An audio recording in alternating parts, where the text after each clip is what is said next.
Hey folks, welcome back. That was the world premiere for my new intro. And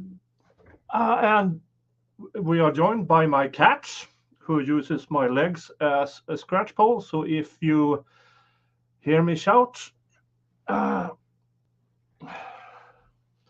want to come up here? Hold on.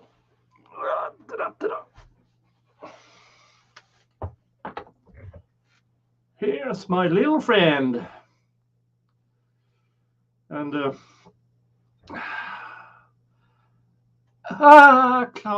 claws. Ah. I spent the recess with getting ticks off him. So, ow. So, he is not happy with me.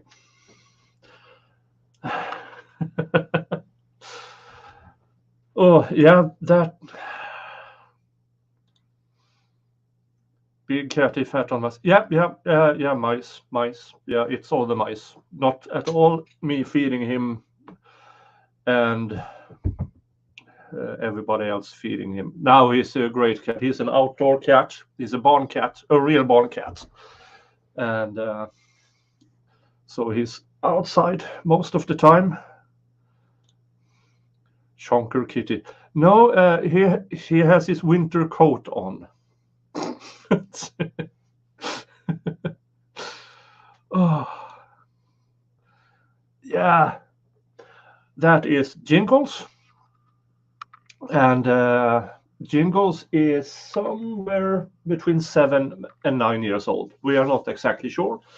Him and his brother was rescued from a barn, an abandoned barn, a number of years ago, and that owner couldn't keep him, so I took over him and his brother. That was 6 years ago, when they were, according to the veterinarian, they were between 1 and 3 years old. But yeah, so I took them over. Now only Jingles is here because Buster moved across the field to a new home, and so he's over there by with my aunt, actually. And Jingles is called Jingles because I could put on a necklace with a bell on it, and Buster is called Buster because what he did to my arm when I tried to put a necklace with a bell on it. So that became their names. So yeah, what's going on here? Well, it looks like law and crime is not. Oh, let's see here. We have at least photo now, thanks to David, but law and crime looks like this. They have been having real issues, so let's stick with David's.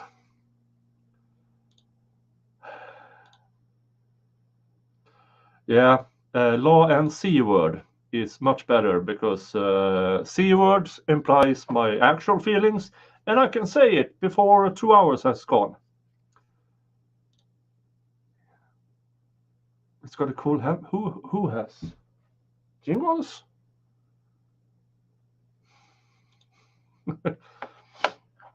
Yeah, but that's just the way it became.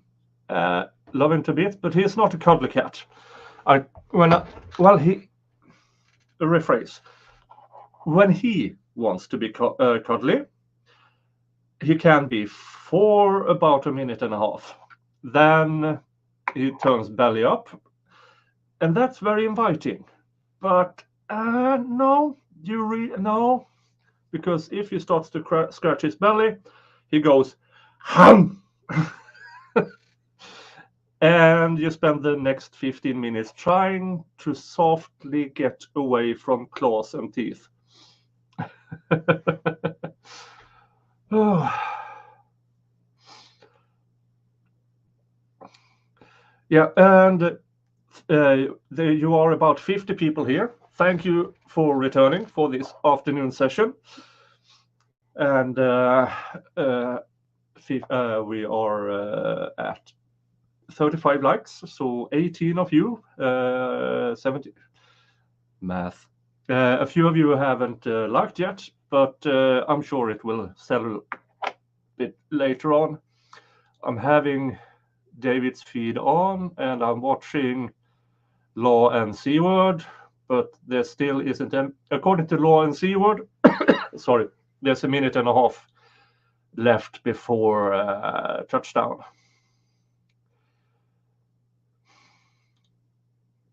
Don't scratch the tummy, it's a trip. Oh yeah, yeah, you really don't.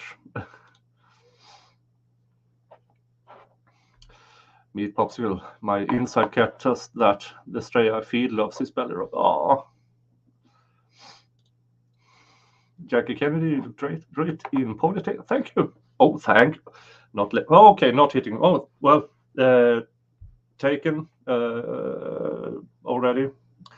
For you who don't know, my girlfriend since a number of years is an ER nurse, and so we have this where we are together but live apart because our schedules are effed.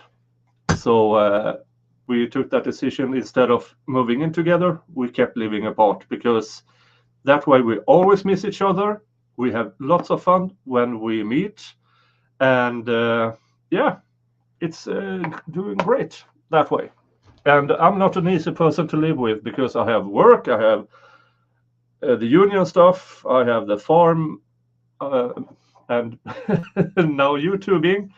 But I'm turning my union stuff will be more and more of a mentor role. Let's see here.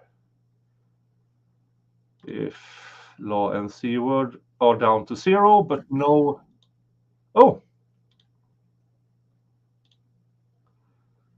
here we go. Thank you, David. 20 CR 1358, People versus Leticia Stauch. Record should reflect the jury has returned, or I'm sorry, the jury is not present in the courtroom. Is there anything we need to take up outside the presence of the jury at this point in time? Only thing, Judge, is that Are you? when we finish up with Special Agent Cronin, I'm Fox, going to be running our display computer I from get up here.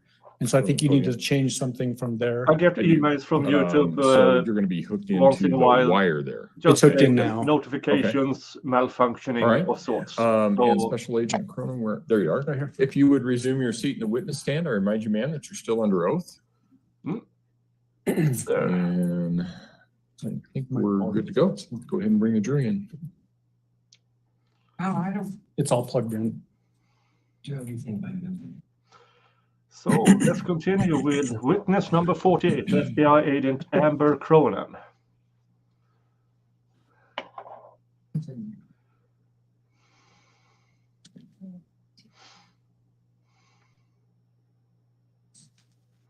All rise for the jury, please.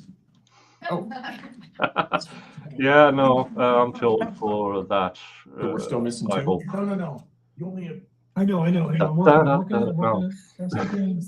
We need a good old fashioned psych after each one of those. Apparently. Now it's past 9, and I notified my co-workers that I won't be in tomorrow morning. So nice Guinness.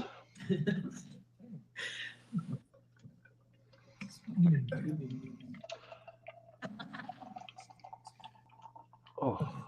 You can probably say, bring him in again. He'll hear it. All right, Todd, go ahead and bring him in, please. Cheers, folks.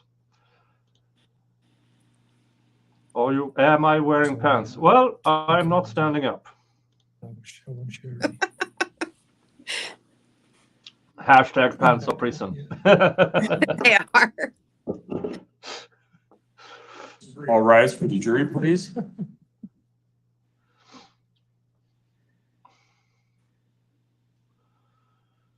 Okay, so here we go again. Welcome back, everybody. I hope you I hope this afternoon will be less stressful and less screechy voice. But if you want, I can try to imitate her. No, I won't. No, I won't. Thank you. May all be seated. Court will recall 20 CR 1358, People versus Leticia Stauch. Record should reflect the jury has returned to the courtroom. When we took our break, we were in the midst of the direct examination of Special Agent Cronin. That's where we will resume. Mr. Helm.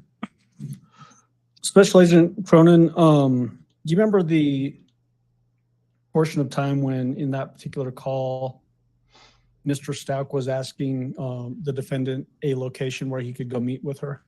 Yes. And asking about send me an address and I'll come up there? Correct. Do you remember how she responded with conditions before giving any information? Well,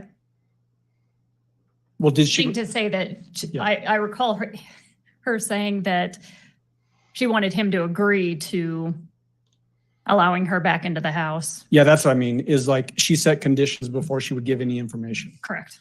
Was that fairly consistent throughout this too, that she would do those types of things? Yes.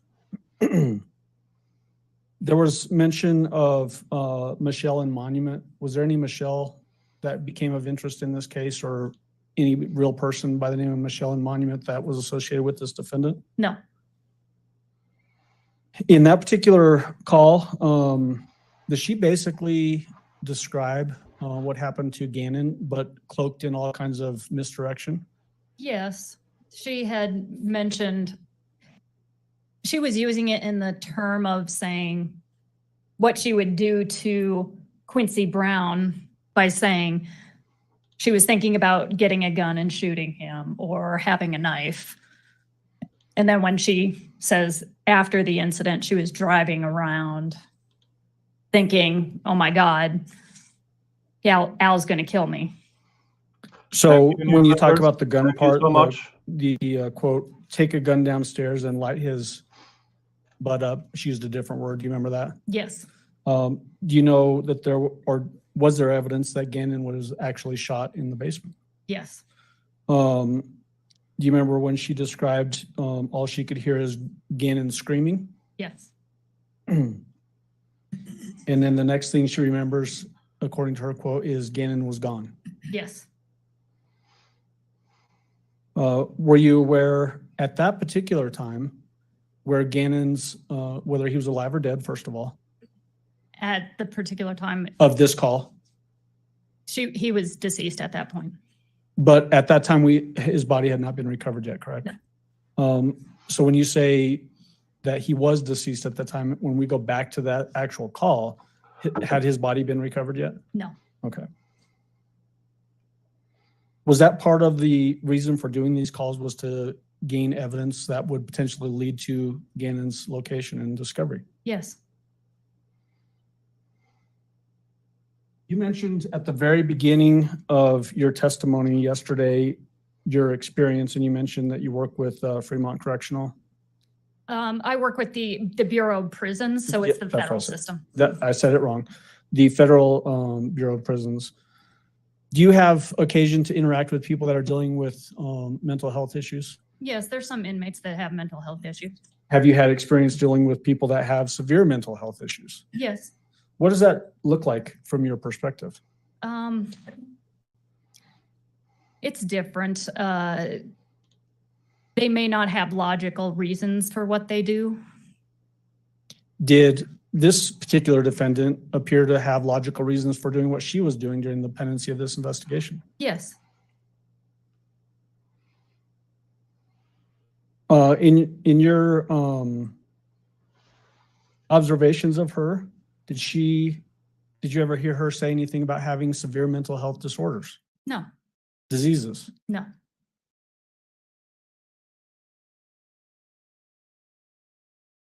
Did she have consistent personality traits throughout the time that you were able to observe her? Yes.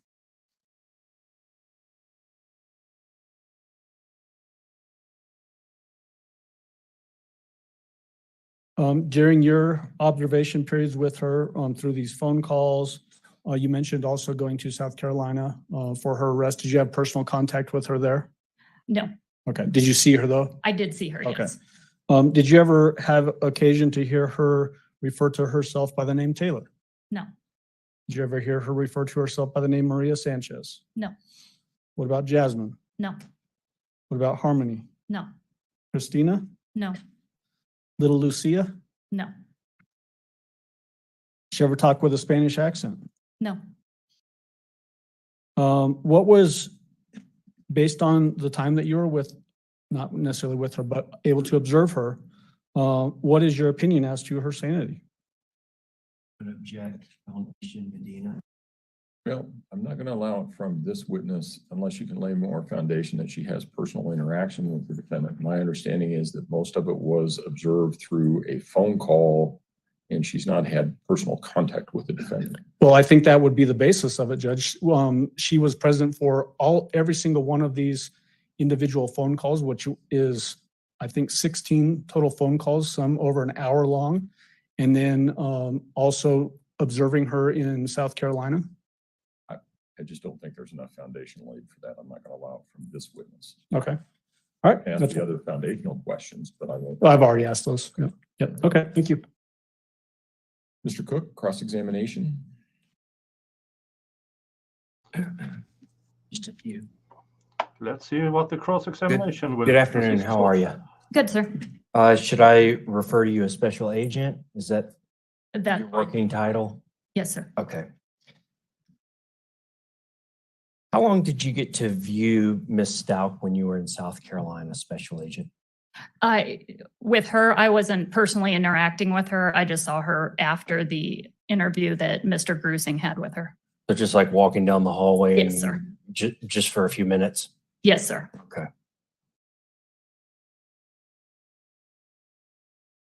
And you were with Gannon's father in the room during these phone calls? Yes, sir. Okay. And Mr. Allen had stated earlier you were sliding him notes back and forth about what to say. Periodically, he did the majority of the phone calls and he would have the conversations with her. It's just periodically, if there was something we wanted to know, we would give him a note and ask him. Did what you were looking for as far as answers go change from the first phone call you recorded to the last one? Is the investigation involved, I guess, so to speak? Our point was to try to find what happened to Gannon and get the straight story from her because it did keep changing. Okay. When did the warrant for the defendant's arrest go out? I couldn't probably tell you the exact day as to when that happened. How long after the warrant for the defendant's arrest went out was it before she was apprehended and actually taken into custody? Probably within the week, if I would imagine. But that's just a guess. I really can't recall. We got the warrant and then a team of us had to travel to South Carolina to arrest her out there. By plane or car? We flew by plane.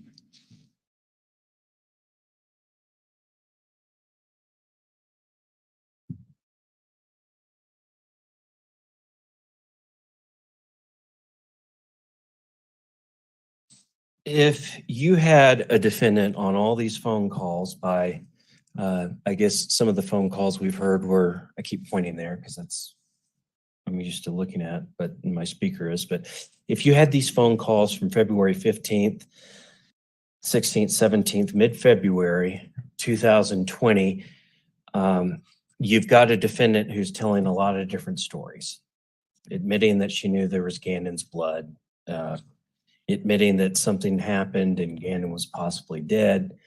Why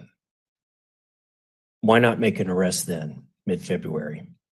It's not really our decision. It would be the decision of the district attorney to determine when we have enough to get an arrest warrant. Okay, so that was the call of the DA? Mhm. Okay. Just a second, Your Honor. All right. I don't have anything else. Thank you, Special. Mr. Allen? Do you remember if the arrest warrant was issued on February 28th, 2020 at 1:26 p.m.? I don't remember the exact date, so I can't confirm that. Okay. What day did you travel to South Carolina to effectuate that arrest? Again, I'm sorry, I don't recall the exact date as to when we did. Okay. Was it early March, Yes, which would be very close in time to February 28th if the arrest warrant was issued that date? yes, sir, it would be. Okay. We've already gone over this with another witness, but from your perspective, what do you have to have before you can determine that somebody's able to be arrested? Well, we'd have to have probable cause that the person has been murdered. So without Gannon's body being found, we don't know that he actually was murdered at that time. The lack of a body, can that cause difficulties in both the investigation and then ultimately the prosecution effort? Yes, because if he'd actually been kidnapped, we wouldn't have a homicide investigation, obviously. Have you been involved with other no-body homicide investigations? Yes, Are there inherent difficulties present because there's no body? yes. That's all I have. Thank you. Do any of the jurors have any questions for Special Agent Cronin?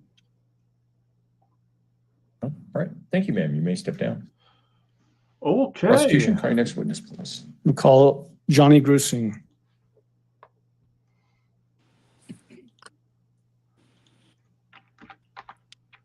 And last name again? Grusing, sorry, Grusing. Mr. Grusing, if you would step forward and raise your right hand, please, sir. A little further.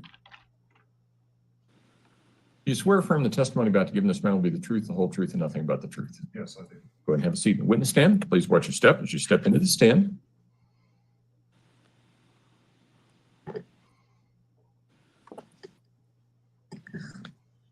Good afternoon, sir. Will you please introduce yourself to our jury and then spell your name for the record? My name is Jonathan Grusing. Last name is Grusing. Mr. Grusing, what do you do currently for work? I am Director of Safety and Security for Douglas County School District. How long have you been doing that? Not quite 2 years. What did you do before that? I was a special agent with the FBI in Denver. How long had you been with the FBI? Almost 25 years. What kind of training and education did you have that allowed you to do that job? I got an undergraduate degree in management, Texas Tech University, got a master's degree there as well in business. I worked in Dallas for 4 years while I was basically biding time to try to get into the FBI. What kind of experience or positions, I should say, or roles did you play with the FBI? So I was a special agent the entire 25 years. For my first 2 years, I worked terrorism matters, and for my last 23, I was primarily violent crime matters. What kind of cases did you work on as far as violent crime investigations? Up until 2006, I primarily worked kidnappings, fugitives, bank robbers, some federal jurisdiction crimes, like if there was a homicide in the prison. It was mainly that until 2006. And in that year, I was assigned a serial killer case. It was an informant of ours who the FBI did not know he was going around killing people and enjoying it. And I spent 15 years working that case. And that got me working closely with the profiling unit, which is called the Behavior Analysis Unit. I worked with them from 2006 until my retirement. What is the Behavioral Analysis Unit? It is a unit of supervisors with the FBI. They've also now incorporated homicide detectives, other federal agencies like ATF, Alcohol, Tobacco, and Firearms. And they are basically a consult of experts in different categories. Like we'll have cybercrime is a new one, terrorism or threats, crimes against children, and crimes against adults. How is, I guess, either that discipline or that unit, how is it used in criminal investigations? So for my serial killer case, since I had never worked anything like that before, they consulted with me of how to approach someone like that, how someone like that functions, and how we might be able to find his victims, because we just had missing people at that time. So they taught me how behavior works. I went to a lot of their in-services. I eventually became the coordinator for Colorado as an arm for the behavior analysis unit to both assist local agencies in some profiling type matters, but also to hook up local departments with the profiling unit. So I was basically an extension of them to Colorado. And following that case in 2006, I kept getting assigned other cases where I could utilize the profiling unit on whether it's missing children, missing adults, strange homicides, serial rapists, those sorts of things. I guess, how do you use that behavior patterns, or however you want to use the term, in trying to determine or help you as you're interviewing people? So, and attending a lot of their in-services, but even more so in working with people who did awful things, took other people's lives, the profiling unit had taught us that people follow a certain pattern of behavior. And knowing that pattern assists us in how to approach them and possibly get them to talk to us. It's not an accusatory manner. It's more of a manner on where we try to think like the offender, someone who's done an awful thing, and try to help that person wrestle with what they've done, and even almost explain to them what they've done and assist them in moving forward. So it's looking at the crime as best we can from the offender's viewpoint and trying to understand that person. Does thinking like the offender work in a generalized sense, or is it better to know something about the investigation itself and things that that person may have been doing or saying while the investigation is unfolding? Yeah, it requires a lot of homework. That's what they taught me, because when we would send a case to the profiling unit, they would digest it completely. It's not some magic formula where they know how people think. They would read the entire case reports. They would ask a lot of questions of the investigator, and then they would just give the investigator some thoughts on how they might move forward. It's not, they would never dictate, this is what you should do. They would say, here are some considerations you might have in dealing with the person like you're dealing with today. The transition for me out of the FBI and really towards the school district was in 2013. This was after the Sandy Hook attack on the first graders. I started getting yearly training, and it was more in depth on pathways of violence, because we as the FBI were trying to prevent school attacks in particular. So every year we would do more in-depth study on behavior patterns, and we as people, how we go down a pathway of violence before we do something.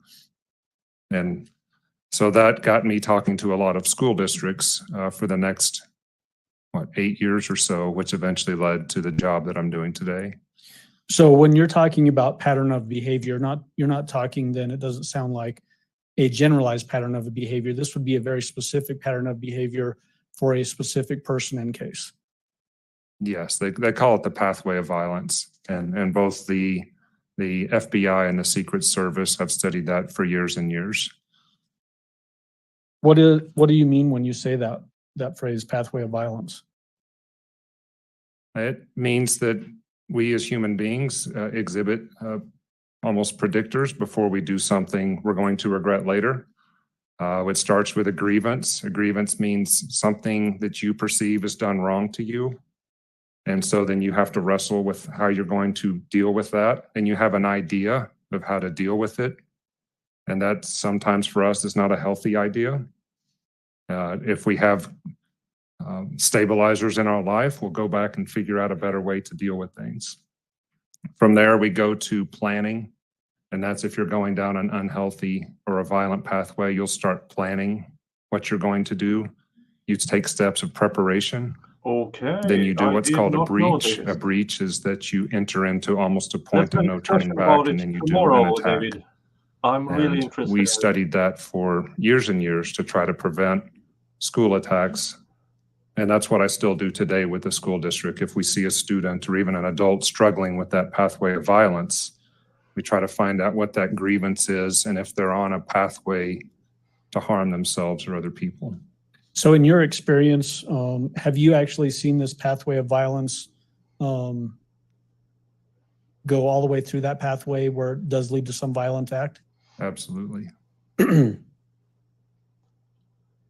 How did you get involved in the investigation of Gannon Stauch's disappearance?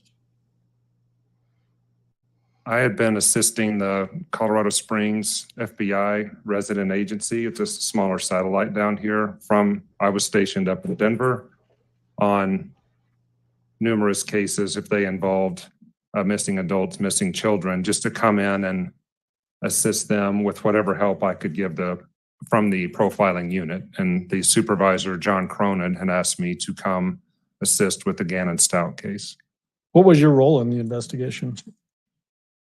I didn't come in till about a little over 2 weeks later, and the investigators, both FBI and El Paso sheriffs, just asked me to listen to one of Leticia's phone calls to, I believe it was Al, and see if I can assist, because they had no idea where Gannon was, and to see what we could do as far as where do we go from here, because they believed that she was misdirecting the authorities and wasn't assisting in the investigation. So after listening to the phone call, I spoke with Al, the dad, and with the investigative team and said, I do believe if we don't accuse Leticia of killing Gannon, that she would continue to talk with us and maybe give us clues to what happened to him. So did that become a strategy for you as you proceeded to help out with this investigation, to not accuse her directly? Yes. Why did you believe that if you avoided making an accusation that she would continue to speak? She had already shown a propensity to change her story to fit the facts of the case. And I had seen that in prior offenders as well. And I figured that if we could just keep Approach. Just a second.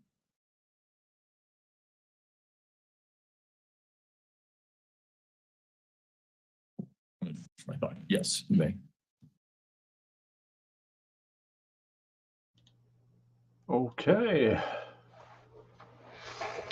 Well, I'll see if I can find it again. As David said, that this pathway of violence is junk science. I did not know that, and I hope I can have a discussion with David about that tomorrow at when we have a stream, when he has a stream, to recap how the trial has gone this far. I have to get that. Yeah, that would be a very interesting conversation, because I'd be interested to hear thoughts on that too. Yeah, because me, as most others, I have watched a lot of Criminal Minds because the subject interests me, but I will get that link so we have it in the... Oh, he hasn't put up a link for tomorrow yet. Well, as soon as he has it up, I will... Well, I'll just get his general link up. There is... This is David's on Michigan Law Show. Here's the link to his channel. Go over there and subscribe to him. And because tomorrow he will have a stream that so we can recap what's happened, and I'm going to be on it. So I hope you all go over, put up his link in another tab.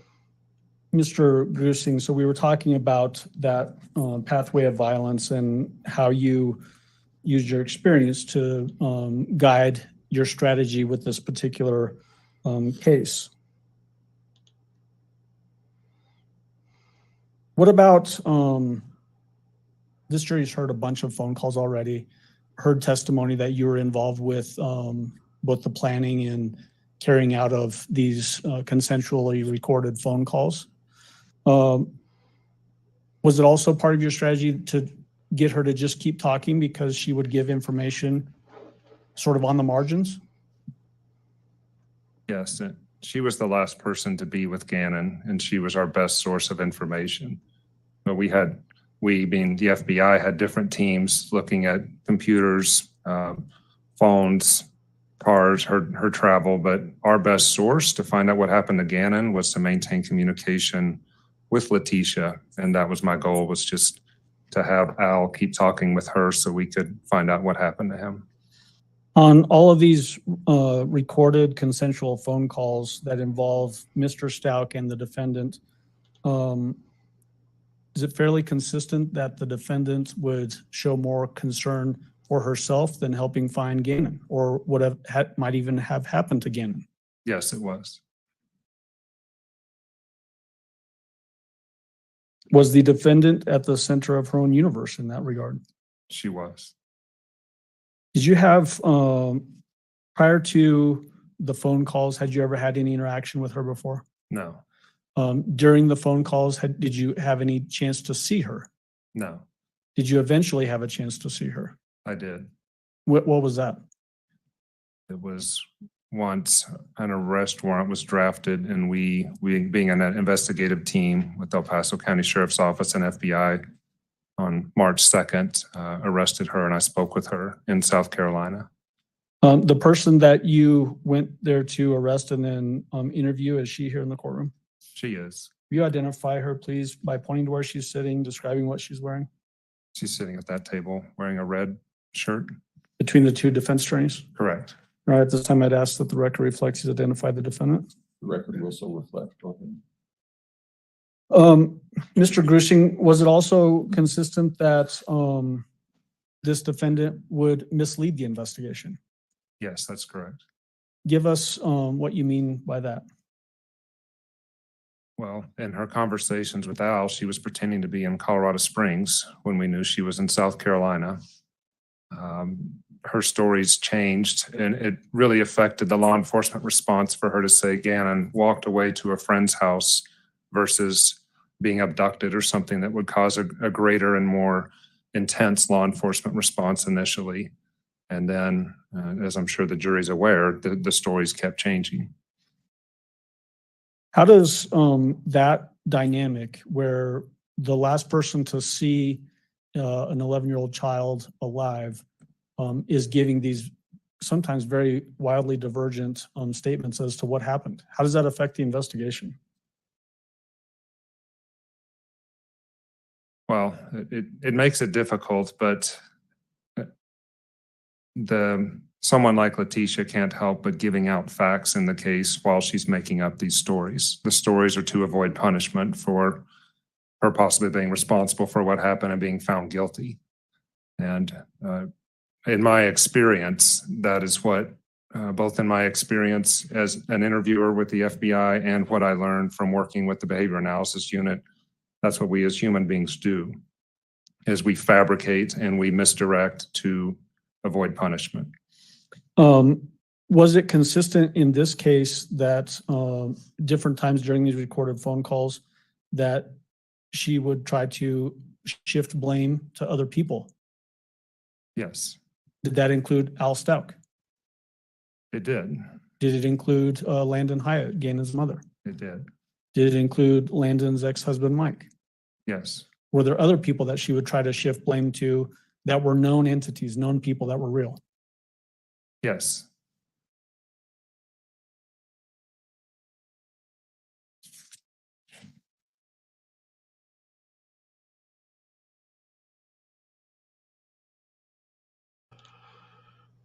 Yes, according to Letecia Stauch, I want to jump she's a into teacher, now. a doctor, I'm sure everybody's and very possibly excited a about flight this, but some attendant more of as these well. recorded phone calls. We've previously had admitted and published a number of these phone calls through prior witnesses. But before we jump into that, how were you involved in this specific process of preparing Mr. Stauch for these calls? So I would meet with Al along with our team in the morning early before we knew the phone calls would happen. First of all, to check on how he's doing, see if he got any texts through the night, and then to prepare him mentally for what would be a very difficult day of getting news stories of what happened to Gannon. And to watch him was difficult on us as investigators because Leticia was describing a lot of trauma happening to Gannon through this. It's forms of blood gushing and injuries to face and knees, and it just would keep coming, and it was difficult for him to take that in as Gannon's father, but he maintained a very even keel, and I think we were able to help him do that. It was very difficult for him not to accuse Leticia, but Al was also able to refrain from doing that as well. Would you see physical reactions in Mr. Stauch as these descriptions are coming out? Yes. Was it important while you're doing this with Mr. Stauch to protect the viability of the investigation, meaning instructing him that he couldn't talk to people outside the investigation about these calls? Yes, he knew that, and as far as I know, he adhered to that. Okay. So I want to jump into people's exhibits. Hold on just a second.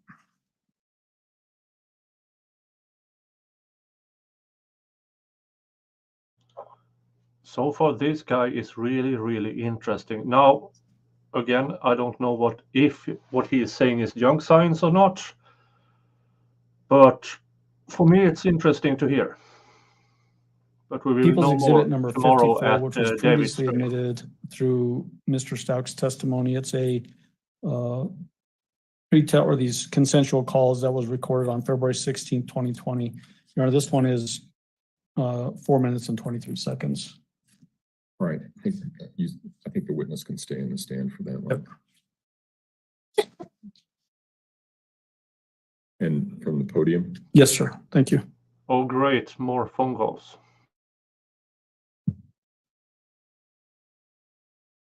Hello? Yeah. So I just got off the phone with your girl, Nicole, and then I talked to the investigative reporter.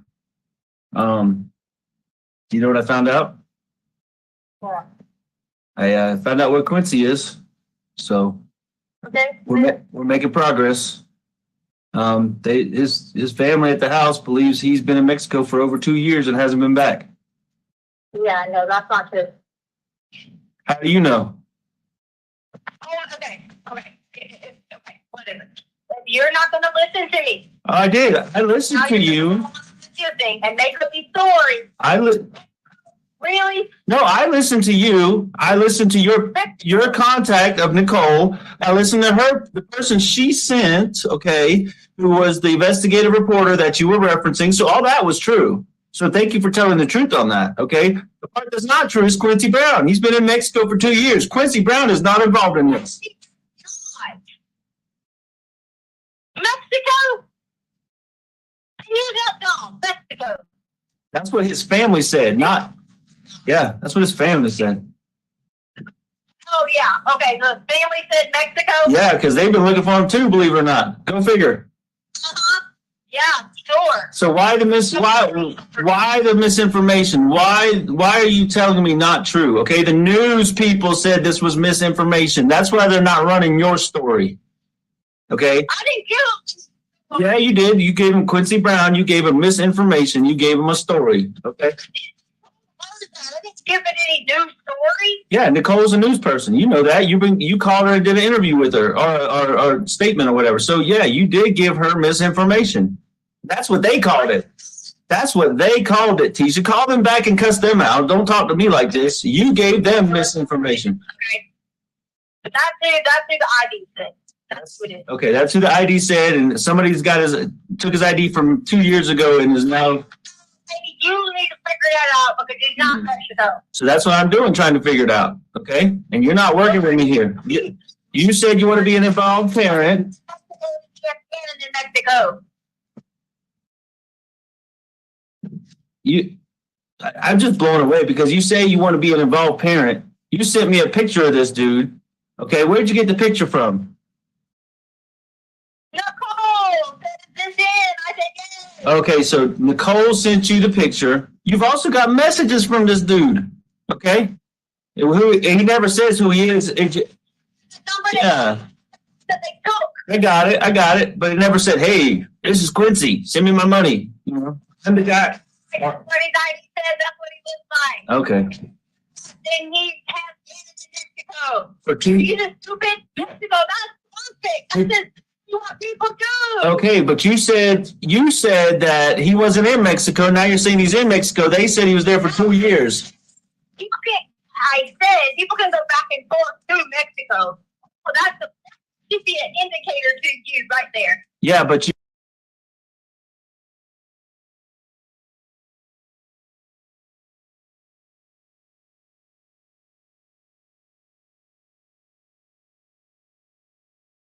know what?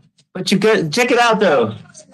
Check it out though. He's been wanted for over 2 years. If he came back and forth across the border in the past month, they would have stopped him because he's a wanted man. Okay. No, they wouldn't. And you just said it's perfect that Gannon's in Mexico? That's one of the worst places on the world right now. Okay, again, without the boomer moment.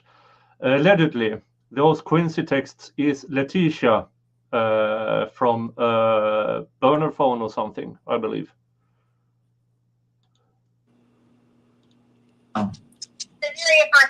For who? What's wrong is my son's missing and you keep lying to me. Okay, that's what's wrong, Tisha. That's what's wrong. Okay, fine. Give me my son back. Tell the truth. Give me my son back. Where's he at then? Who has him? You haven't answered not one of my questions. To do that.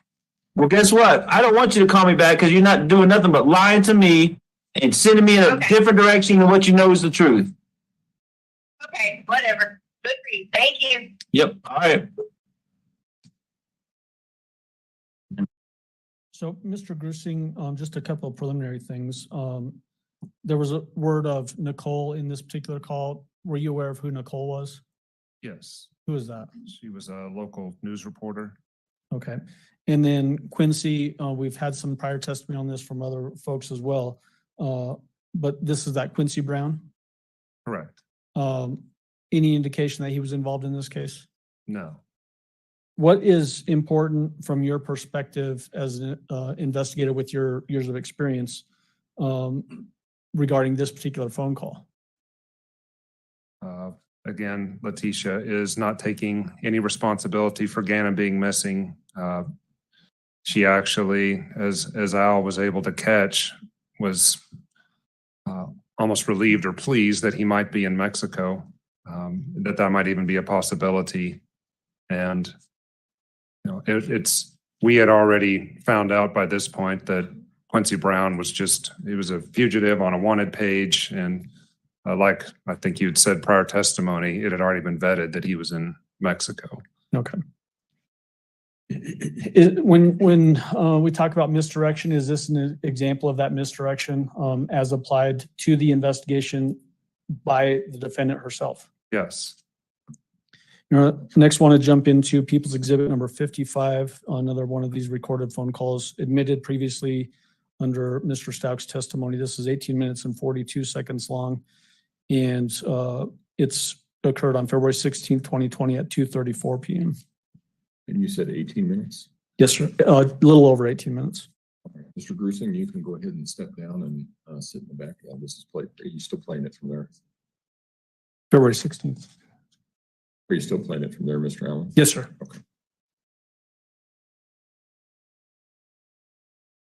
Okay. This is about, you know, yeah.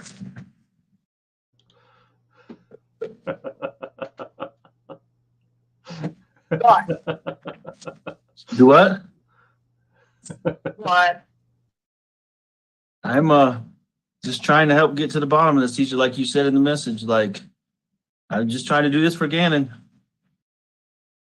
Yeah, but this whole time, for 3 weeks, you've been just like all these people. So you know what? I'm gonna be just like you. Full of speculation, full of lies, full of craziness. I'm gonna be fucking crazy as hell, just like them. So you're starting that now? The truth, huh? You're starting that now is what you're telling me? No, I'm telling you. No, that's just what, I mean, that's how you treated me. So No, you think no. that I've been sitting there playing into your game and all the listening and people. You think I'm stupid? No, I'm just trying to like I said, I'm just trying to get to the truth and get to Gannon. I mean, you, no, you think I'm stupid. Then you wanted to get to Gannon? Yeah. And you think I'm not gonna fucking be a fucking crazy ass? You think that for a second? You think I'm not smart enough now? Oh, I've invested a lot because, oh my God, I worked at the ground you walked on. Okay, but that being said, why would you give me Nicole's number? I don't Okay. work at that No, store. well, that's fine. That's fine. We're miles away from that. So, but for Miles away from what? miles away from the truth, first of all, because this Quincy guy's been gone for 2 years. The news said that, not me. Okay. All right. The news said that. They also got confirmation from the sheriff. Okay. That this guy was not involved, period. It's misinformation. That's what they say then. They have the answer. Okay. Well, but between me and you, why can't we just move past Quincy? Okay. Because you're not trying to move forward in your life with your wife and your family.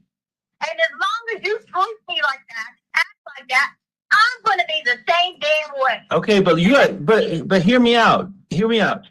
You treat me like shit. Okay. All right. Do you think I'm supposed to come be your hero? Okay. Listen, I am trying to get past that point because Quincy being involved in this. You don't have anywhere to live in those foods. You still been lay up in a hotel. Yeah, but you had me believing Quincy until the news in the El Paso told me it wasn't true. But no, you don't care. I do. I no. Don't fucking matter to you. Okay, so you've been telling me stories this whole time. Is that what you're telling me? You've been lying to me intentionally. No. Why not? So Because but you got to know. I think you're freaking out because you know. I don't even have to tell you. You know that Quincy being not legit anymore is not good for you, and it's not good for Gannon. Okay. All right, so listen. I want to start over with this. Okay, I want to start over, and no, I got you, and I want you. If you had me, you would have abandoned me for 2 weeks. Okay, but listen, when I started talking to you on the phone, the most honest you've been to me in this whole freaking process is when you asked me and you showed me that you cared and love for me. You asked me, you said, Albert, do you love me? And then I answered and I said, yes, right? You don't. Albert, you don't. No, but no, listen to me. I said yes, okay? Get on the phone and tell them all how many. Tell them. I said yes, and what you said, okay, what you said, if this was an accident, will you stand by me? And I said yes. I said I will stand by you if this was an accident. Many people did you start texting and telling them that I'm lying? I just want to know because this is where I know. This is why I know you never were trusted through the whole 2 weeks. Who trusted? How many people did you? I didn't get on the phone and text nobody about this. And I know you're surprised by that. You can be, okay? Whatever. You ain't told a soul about their names or nothing. The only person I've been talking about is the fact that Quincy Brown, with this, whatever Nicole Fiaro told me, okay, that the El Paso County Sheriff told you said, call. I did exactly what you said. I trusted in you. I got in touch with them. See, you don't even want to talk about Gannon. You're not talking about Gannon. You're talking about you, okay? No, this is not about ticket. It is about you. know why? That's not true. Gannon, because you're somewhere,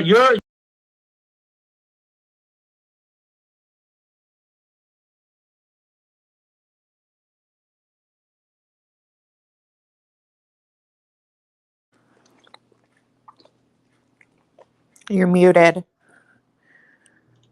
Damn. Sorry.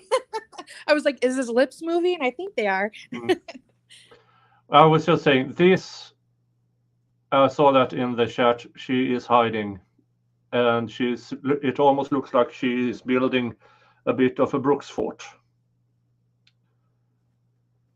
But yeah, she does not like hearing herself. Her little castle is crumbling. I mean, it already has, but you know, metaphor. Yeah, it was a new boomer moment. So you who have a drinking game on my boomer moment, it's time to drink again. you're healthy and talking to me. Gannon's not. That's why it's about Gannon, okay? All right? Like I said, I want your honesty. The most honest you've been. Didn't even understand any of it. If I try to tell you that your baby mama has something to do with it, you're not gonna believe me, but she did. Okay, then let's prove it. Give me the proof. So you fucking laughed at hotels with her. I'm not. I haven't once. I've told you that. I don't care. You can accuse me all you want to, like you've done for 5 years. Okay, I don't have nothing to hide. You won't even tell me anything. You haven't had the decency to tell me anything about nothing. You started kicking me off, kicking me out of the curb, but you saw her every day, though, didn't you? Not really, actually. No, because she's your children's mother, right? Yeah, yep, absolutely. And you have information that you're not telling me, and you have the chance to show that you're better than her. Okay?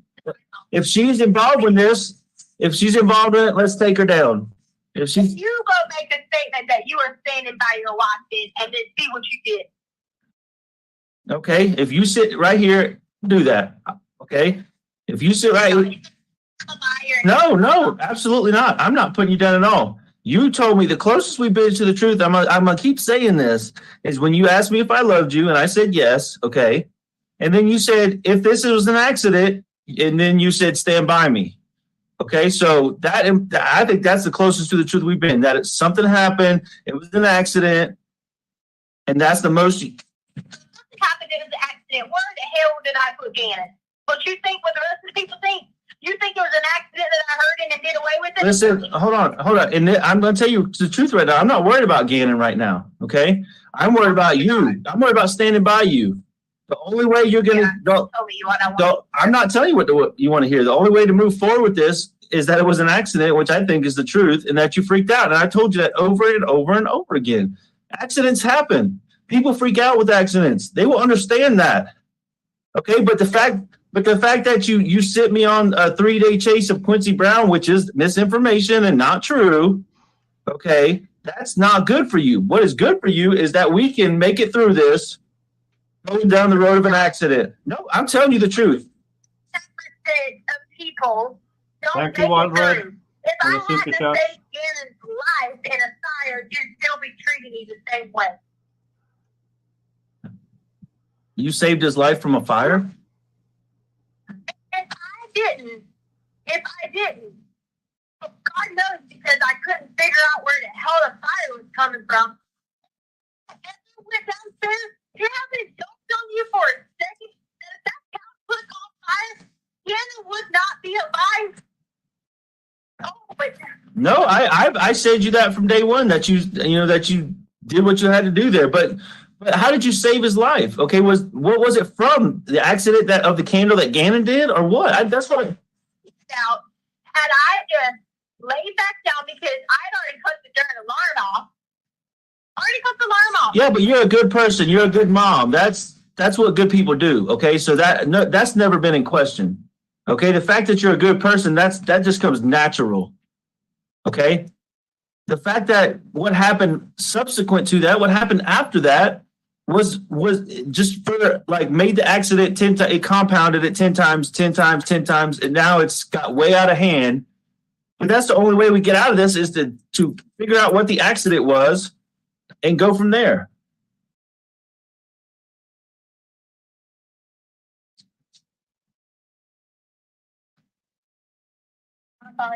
I can't hear you. I'm asking somebody because we don't have any food. Okay, all right. Yeah, I see. All right. Thanks. That's really great, right?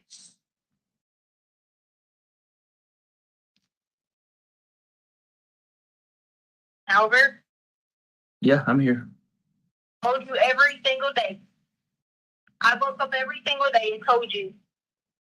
I want to tell you that I'm this bad person and something bad. I want to tell you all that. I do. Why? Because that's just what you think. You have trashed me to everyone. I have not, prove it. I have not trashed you to no one. I have not put anything out in the public intentionally so we could get to the bottom of this, me and you, okay? And here we are trying to get to the bottom of it. I'm sure you had your family thinking I'm a murderer. My family's not even here. I'm all alone again. I told you that. My family just wants to find their nephew, their grandson, their cousin, okay? That's what they want. How about Lena, their brother? Lena's losing her mind because her brother's missing. You think I don't want to see Lena? I didn't say see Lena. I said Lena's freaking out because Gannon's missing. What are you talking about? No, I said I do want to see Lena. I didn't say you didn't want to see her. Why? Where did that come from?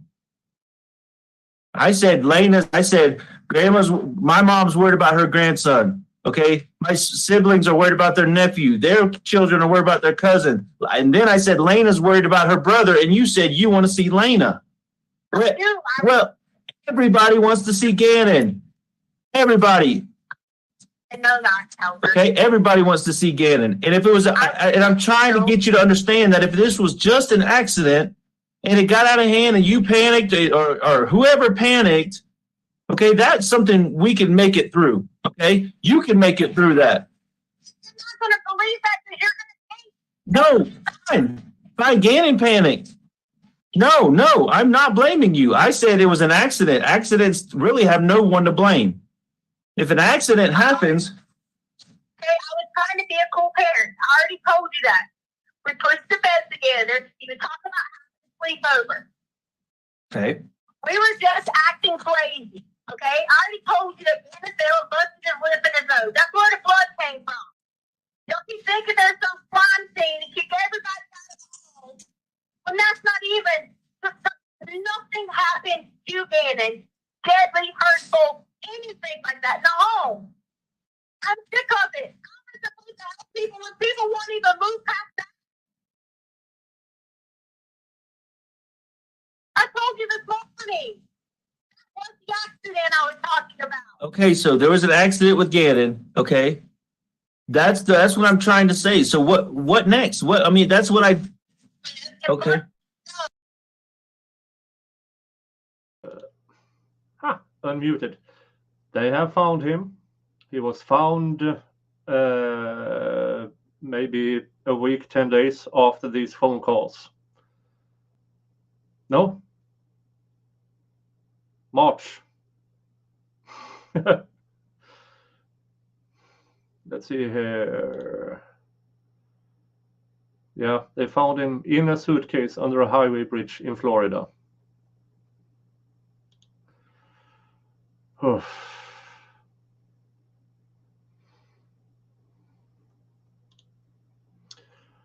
am the princess. Was this call from before they found the body? Yes, it was from before they found the body.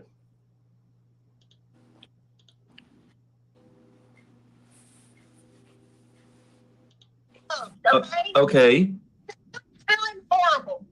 He's absolutely feeling horrible because we had a fire. We had to run out. He's thinking, and whatever you're going to say, you're going to be like, oh, whatever. You're not going to let me just tell you and be genuine unless you just be like, baby, how can you, even deal with this? Because I'm dealing with it hard and comfort each other. You're not going to do that. You think it's not killing me?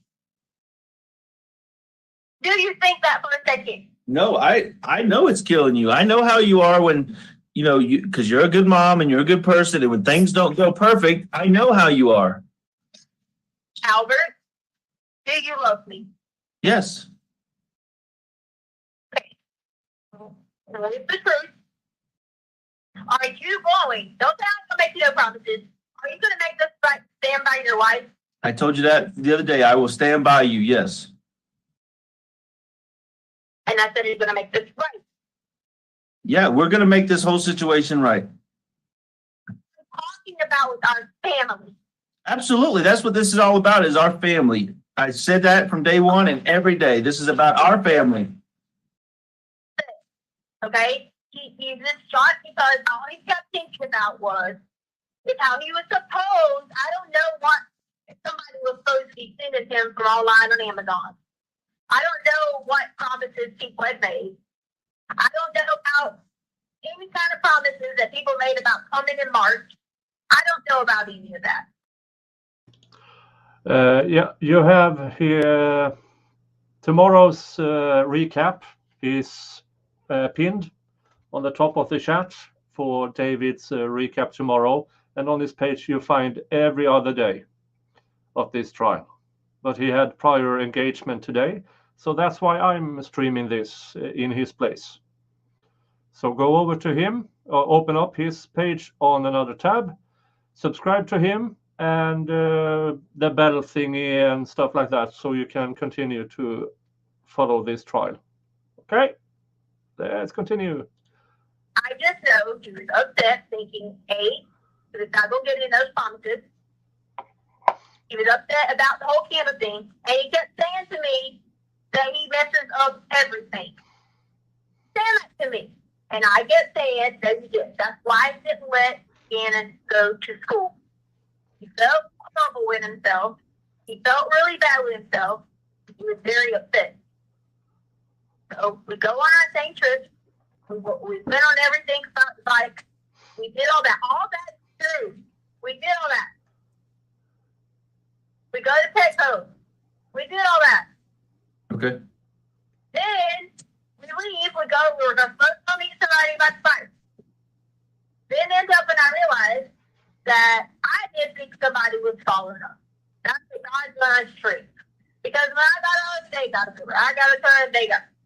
Where God, I thought somebody was following us all the time.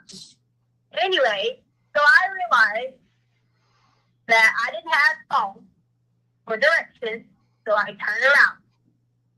Come back up to Petco.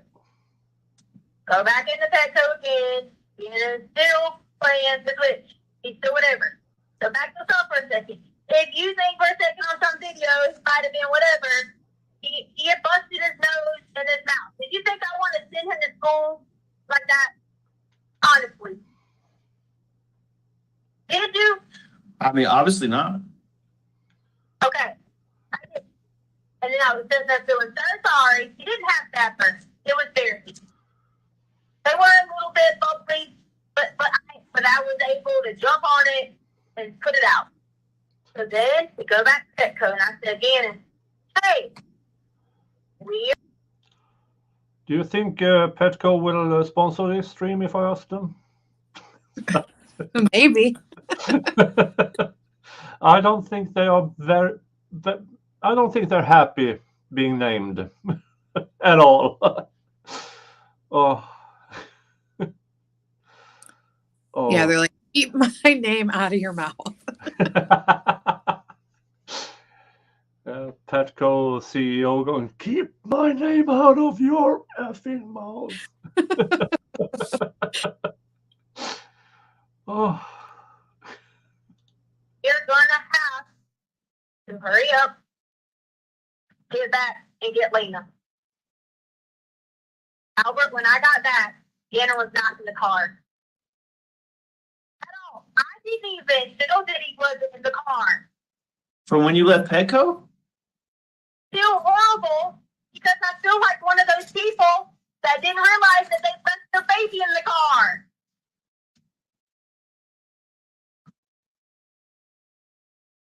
Do you realize how freaked out? People want to know why I drove around everywhere, why my GPS went everywhere for days, because I tried looking. Now I have to sit back and have people fuss at me and say, first of all, where's Gannon? I don't know. I told you this from the beginning. I don't know. I don't.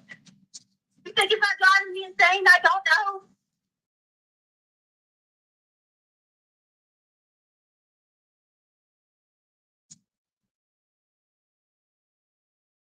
You think I have to feel like, oh, whatever you have to I said something about the music? I didn't even pay attention.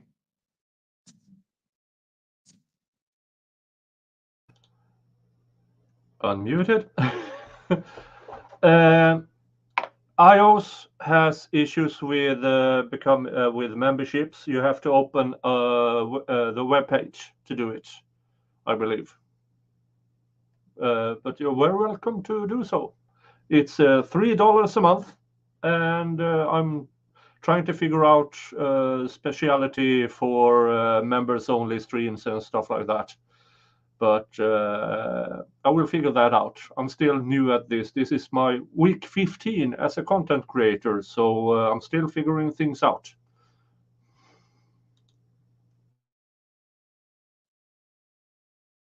He's always just so quiet. I wasn't even thinking. And then I go into panic mode. Thinking surely he's going to be home. Surely, because he was talking about a friend with a car. Doesn't have a car. I said, surely, maybe he thinks he feels horrible. Yeah. He's going to call this person or do whatever, and he'll be back home. That's it. And you think I don't have to live with this every single day?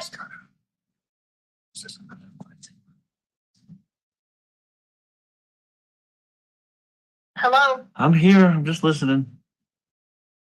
See? Now you're just listening. I give you what you want, and you're just listening. Well, what do you want me to do? You want me to pick holes in it? I promised you I'd listen. You asked.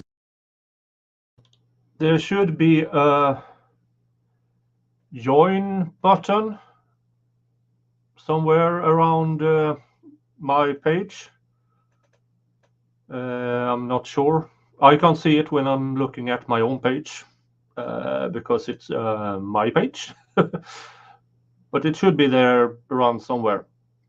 Join or member or something of that. Maybe check here. Or you can press that $sign on the bottom of the chat. There should be an option of becoming a member. Should be. I'm not sure. Just checking. Yes, I was unmuted this time too. I don't want my audience too drunk from this boomer moment drinking game. Me to listen, I promise it. Oh, so now there's holes to pick in it? That's not. Yeah, I mean, I can if you want me to. If you want to do that. There's no holes to pick in it. All right, listen. I'm done. Okay. Because we started off talking about an accident. Okay. Now basically we got another Quincy Brown. So what's this guy's name? Okay. When you come up with that, when you come up with the next person's name, you call me back. All right.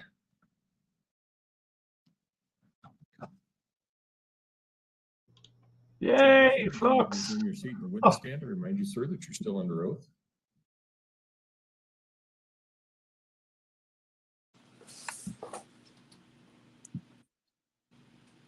One of the benefits of doing it this way is you get your steps in while you're still testifying. Appreciate that. The whispering that we hear in the background, is that you and Al just conversing and you giving him tips on how to go forward? Yeah, one of us on the team. Okay. The accident suggestion, do you remember that at the very beginning of this where Al suggests, was there some accident kind of thing? I do. What was the strategy behind suggesting an accident?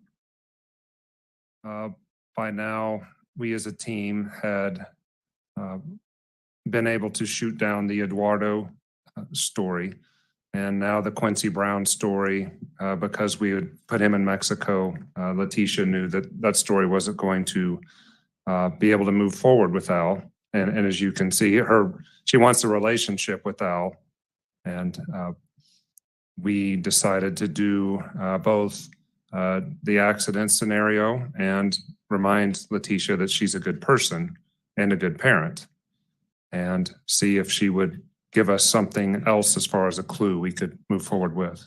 Is that essentially building an escape hatch for her to take that gives her potentially some less exposure? Yes, Did she take advantage of that? she did. Okay, in what way? Well, she described again more injuries to Gannon about, I believe it was busting a lip, and I couldn't hear if it was a nose or something else that happened in the house. And then that's why she would call him out of school. She also continued to blame him, though, as a victim, of saying he was scared, he wasn't acting rightly, and a lot of those sorts of responsibilities landed on Gannon. And then she calls him out of school, but now she has him being abducted, it sounds like, from the Petco, and now we don't have a new suspect to chase. Is this a new development in her evolution of stories that now an abduction, kidnapping has occurred outside of the home? Yes. At Petco, I should say. Yes.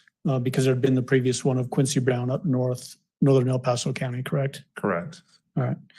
Your Honor, at this time, I would like to jump into the next phone call previously admitted during Al Stauch's testimony. This is People's Exhibit 56. It's from February 17th, 2020 at 11:49 p.m.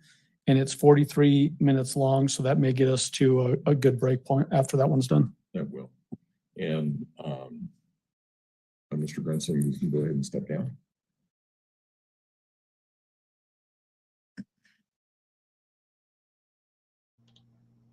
Yeah, I know many other YouTubers have issues with memberships through iOS or iPhone, but it should be on my channel's homepage.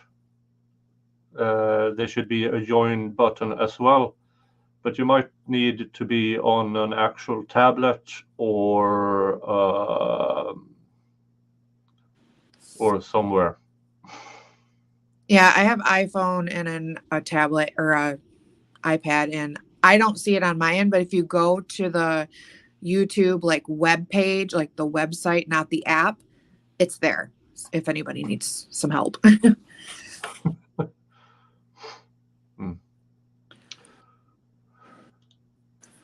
Well, this is a luxury problem that you actually want to be a member, so you try to find it, and if I find it, I will describe it. But I'm on Android and on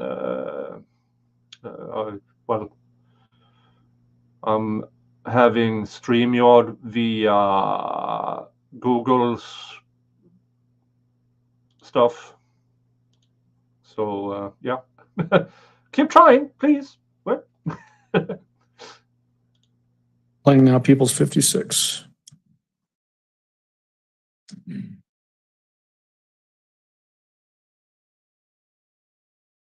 Doctor and all that other junk.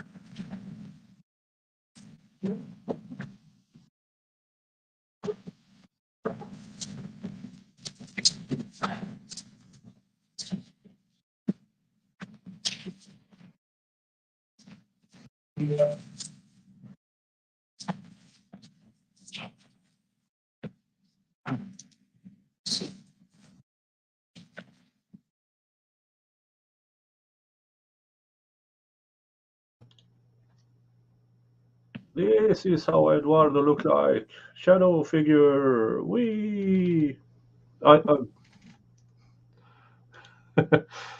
I'm trying. Yeah. Oh. Damn. Oh, sorry. There.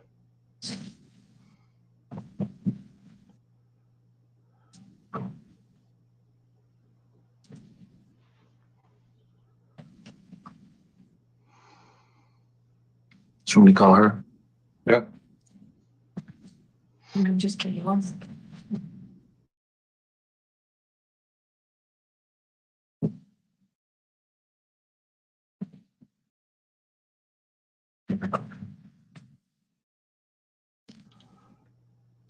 Yeah, iOS has issues with finding stuff.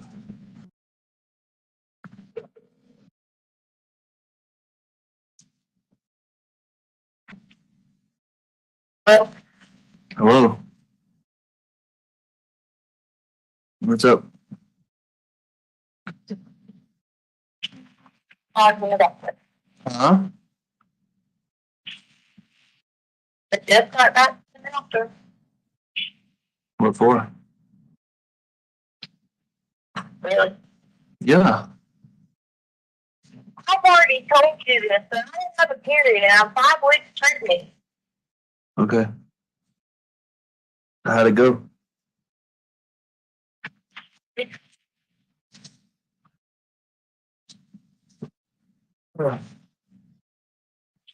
Was that you messaging me this morning from another number? I don't know, just blame me for whatever. No, I'm just asking. That way I know for sure. Huh? I don't know. See you I tomorrow. don't know, Don't Albert. forget I don't know. Just blame me for whatever. No, it's not. No, we're not playing the blame game. I just wanted to know because there may have been some details that I wanted to talk about because it was obviously relevant to what the things we've been talking about over the past couple of days. So Yeah, you would have thought that you would have just called me and said anything nice.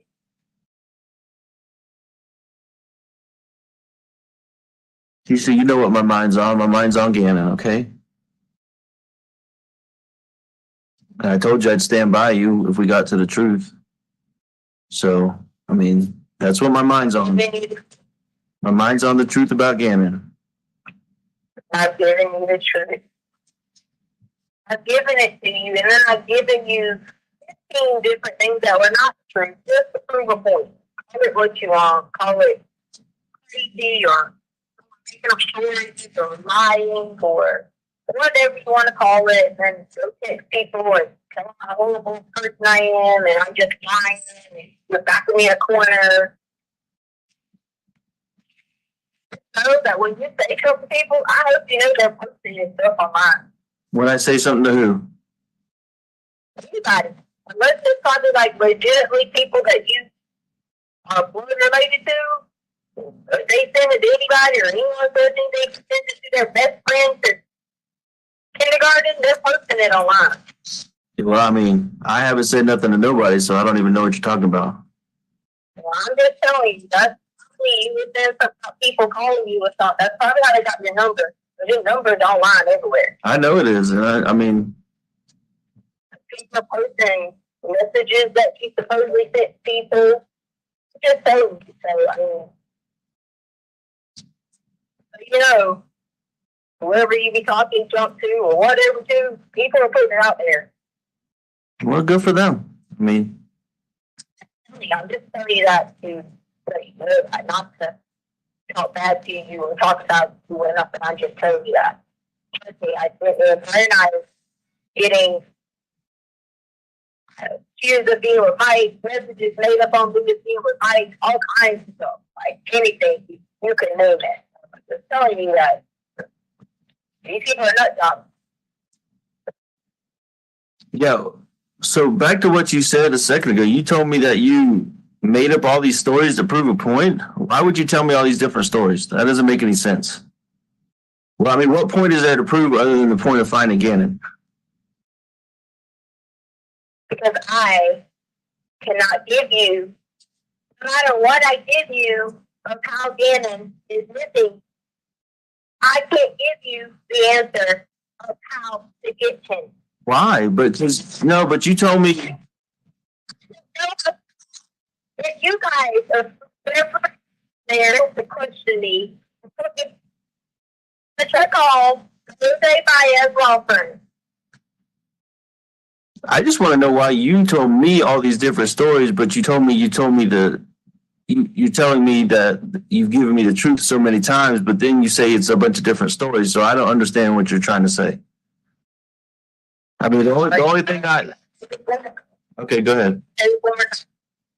Not walking you through any more stories or truths. I'm not doing that. Because it does nothing for me but it makes me unhealthy, make me stressed, and I'm not in the position because I'm not eating to be like this. I'm just not healthy.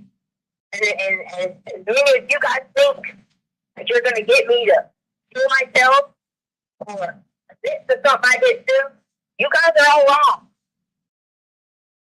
So the point behind that is, if you're going to call me, only not to stand by my side, not to make any kind of statement to say that these people need to stop threatening your life.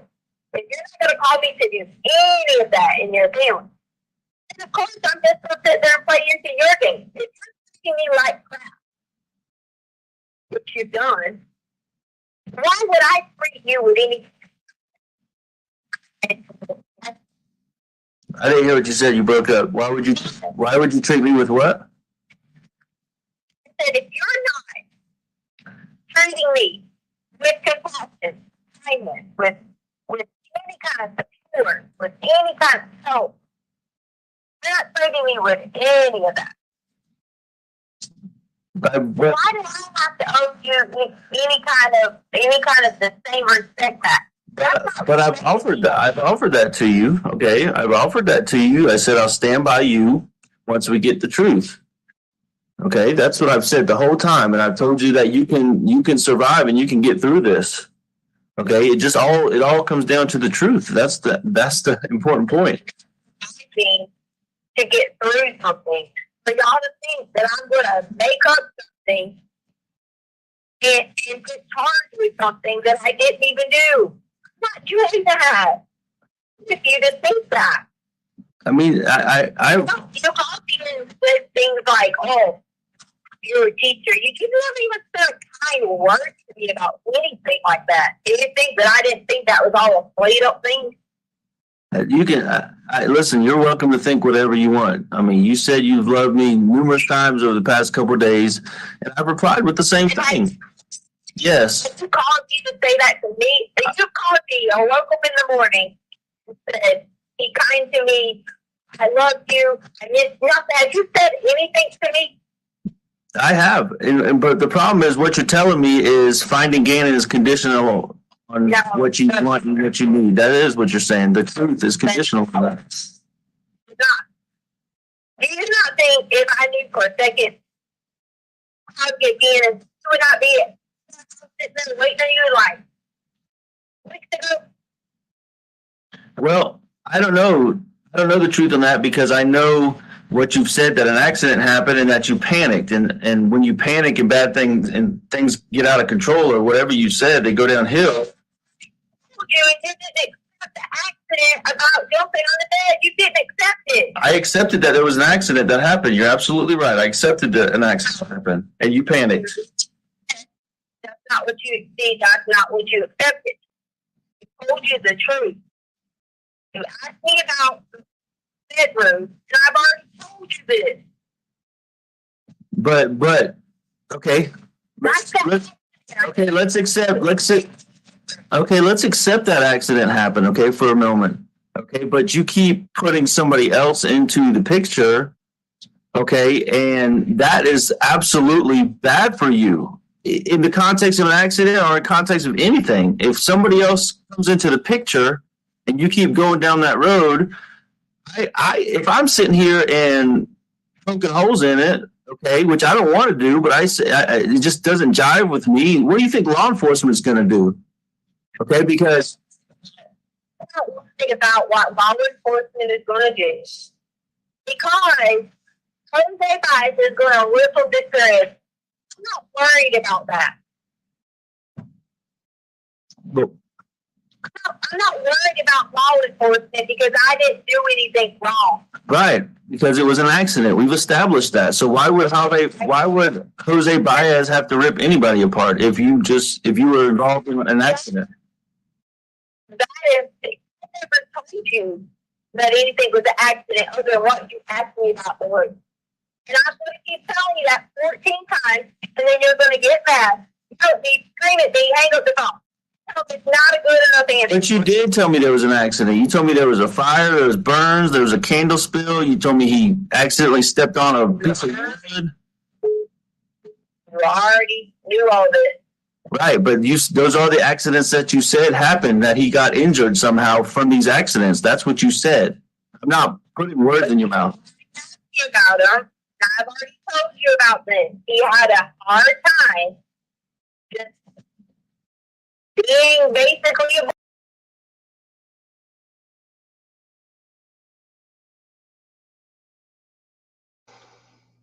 StreamYard does not show, but I have my laptop on here. Thank you. She said, giving 10 memberships, and I'll try to locate who was given it. A Real Fact Checker got a membership. Wendy H got a membership. Elisa Lane got a membership. Corn Pope got a membership.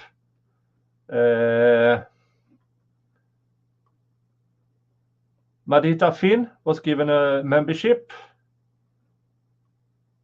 Toddly Pip was given a membership. John Gary was given a membership. Billy Marie was given a membership. Was there anyone else?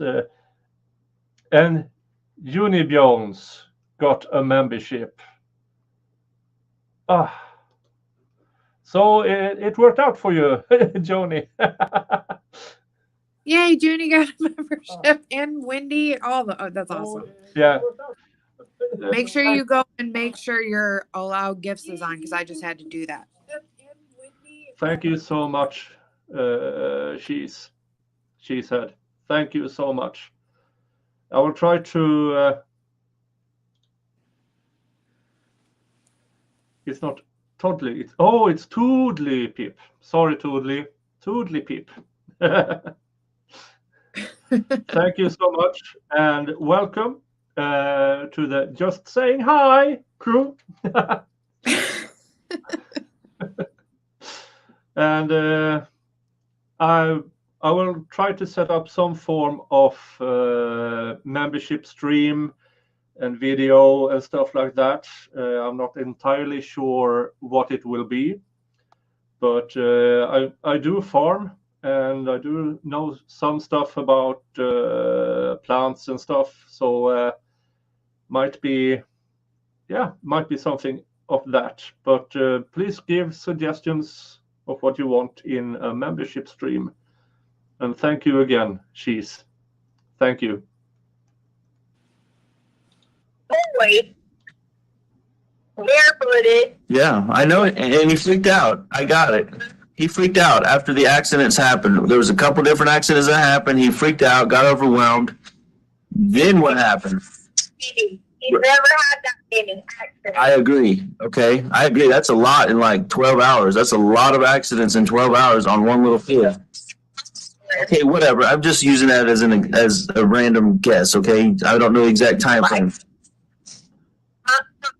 Me explaining anything to you, if your people want more statements or whatever, they know I've listened to you who I have as my representation in a pre-investigation. I listen that to you. I'm not going to sit here and walk down 15 more trails again with you for you to hang up, yell at me, scream, and I'm your husband. I'm not the sheriff. I'm your husband, and it's my son that's missing. Yes, he does. A father does. A father does. Okay. And once again, I'm trying to do this because I'm feeling the guilt of not being there to help him through all these accidents. Okay. So I'm trying to do what I can outside of the law enforcement. Okay. Because you don't freaking trust them anyways.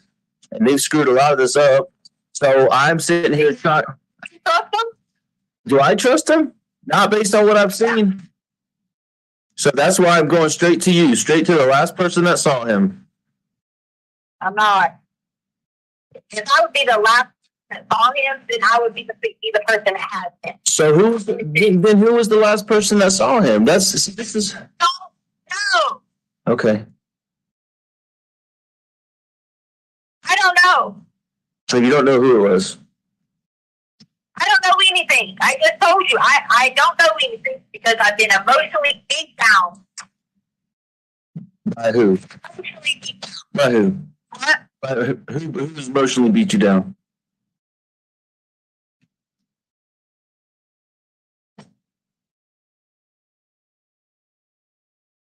Hello? Albert, understand that as a parent, you know that 100% of your mind is focused on someone that God gave you the ability to bring into this world. Okay? If anybody knows that, I understand that. Well, but you're contradicting yourself because you told me. Okay. No. I'm not even going to Okay. Yeah, I'm sorry to interrupt. Go ahead. Go ahead. I'm sorry. I don't have anything to say because as soon as I couldn't even finish the second part. I sent it without you attaching me. Yeah, now she is leaning further and further down and covering her face with the hair. She's going to eventually be under the table. Yeah. Well, just a couple of more weeks, then maybe half an hour of deliberations. Well, but we don't know what the defense will put up in their case, so we have to make that opening for that she might actually get that insanity plea. I don't think so, but these trials have surprised me before. Oh, yeah. I mean, it's going to be interesting what the doctor has to say. Yeah, really, really interesting. The defense case in chief will be much more interesting than the state's case, because the state's case has been just point after point after point after point. Yep. So it's been an excellent case for the prosecution.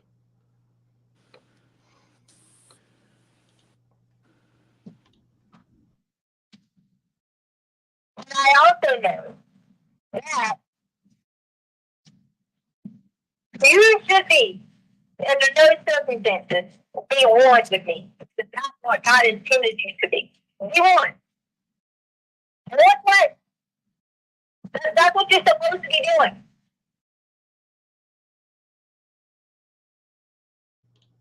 Holy. This is disturbing. On February 4th, Leticia posted a Facebook video of Gannon waving and jumping off a pier, the same day she dumped Gannon off a bridge. Holy oof.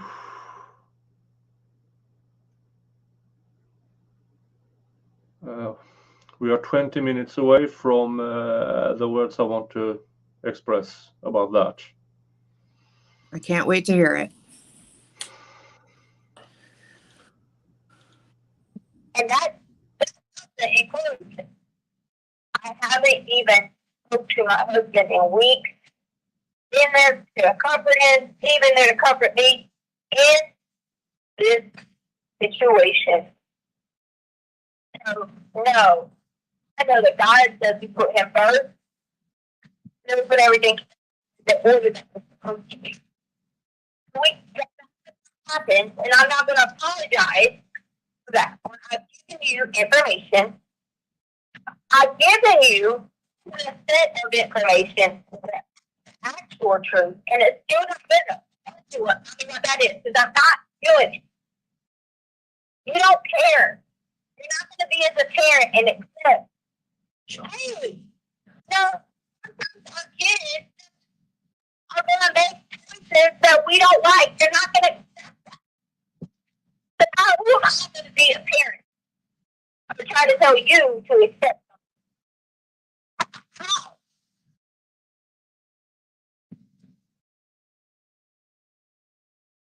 Because other than me trying to make up a story to keep someone else looking bad, to protect the child, then I'm still the bad person.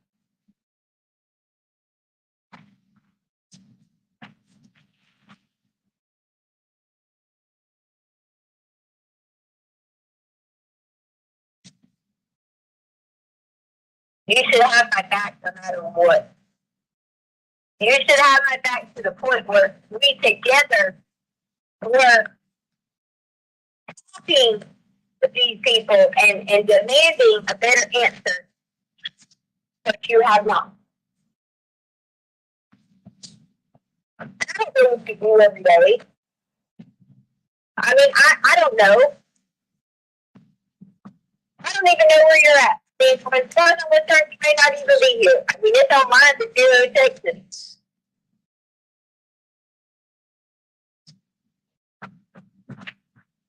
I don't know anything. I don't even. I almost was late to say, you are my teammate.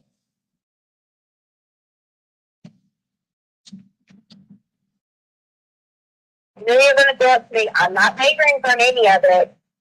I'm not. This is that you tell me exactly where Canada is right now. I'm never going to vote for my family again. This is the two basically put on me. I don't know what these are. This ain't going to be on the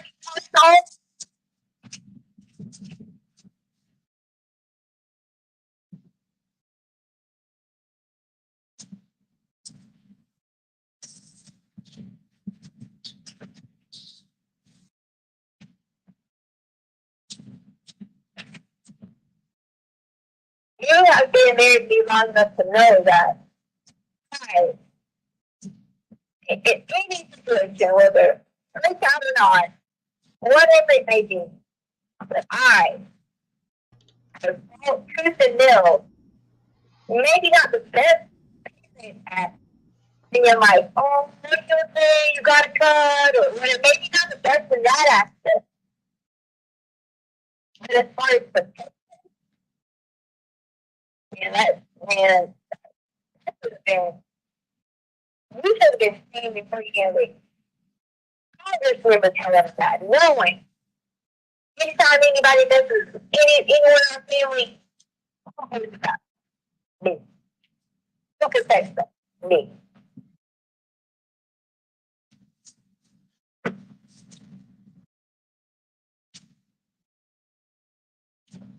I could give you out. I would. All right, can I talk now?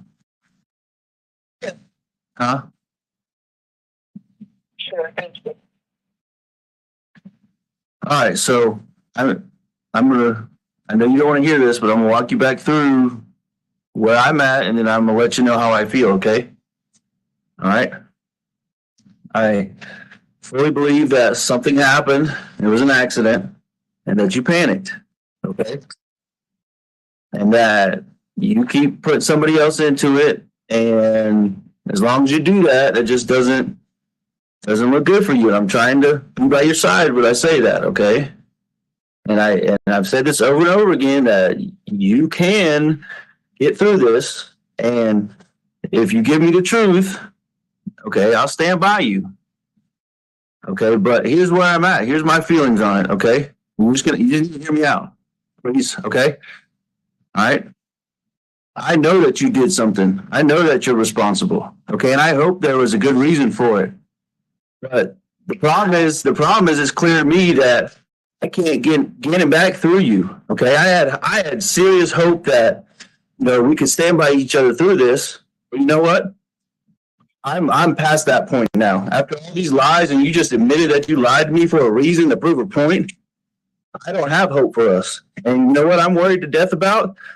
I'm gonna have to testify eventually about this, and I don't know what I should say. I have no clue what to say about this, because now I'm put in a position of the truth of my wife, and I don't know what to say. I don't know what to say when I get called up there to testify eventually. What's You just put your conversation to please that I did something. I absolutely said that, and I want you to know what you think I should say when I get to have to testify, because I'm gonna get called up there to testify in this situation. I don't know. I'm hoping it doesn't come down to murder. I haven't seen my son in 3 weeks and nobody can find him. Okay. Or maybe it was an accident and somebody just panicked. But I don't have it. I'm farther away from the truth than I was when I started talking to you after 2 weeks.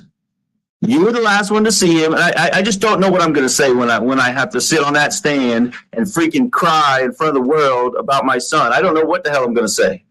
Other than that, you freaking lied over and over and over and over and then never told me any element of the truth. So what should I say? I mean,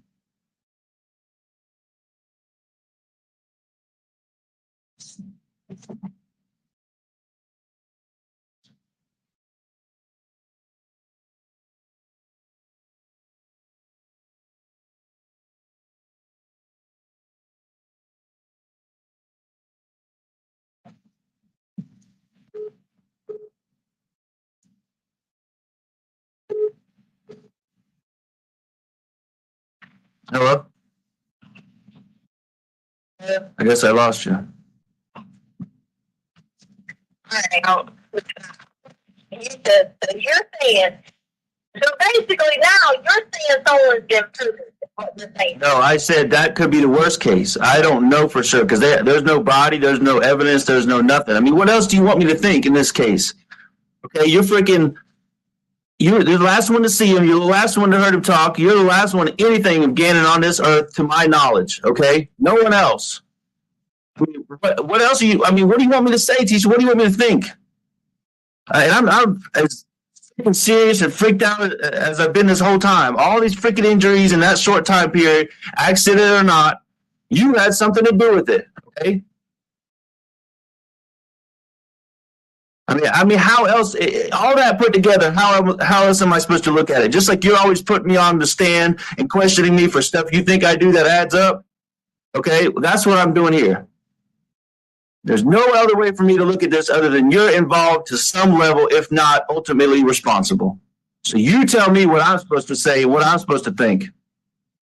You can say no all you want to, but all you've done is lie to me and make up people that are in Mexico right now. Tell me the truth, Tisha. Tell me what I'm supposed to say. Tell me how to stand by you. You've already said what you think is in your mind and what people have put in their mind. Yeah, it's not about what I think, though. Okay, I'm asking you how I can stand by you, what the truth is, so I can stand by you through this.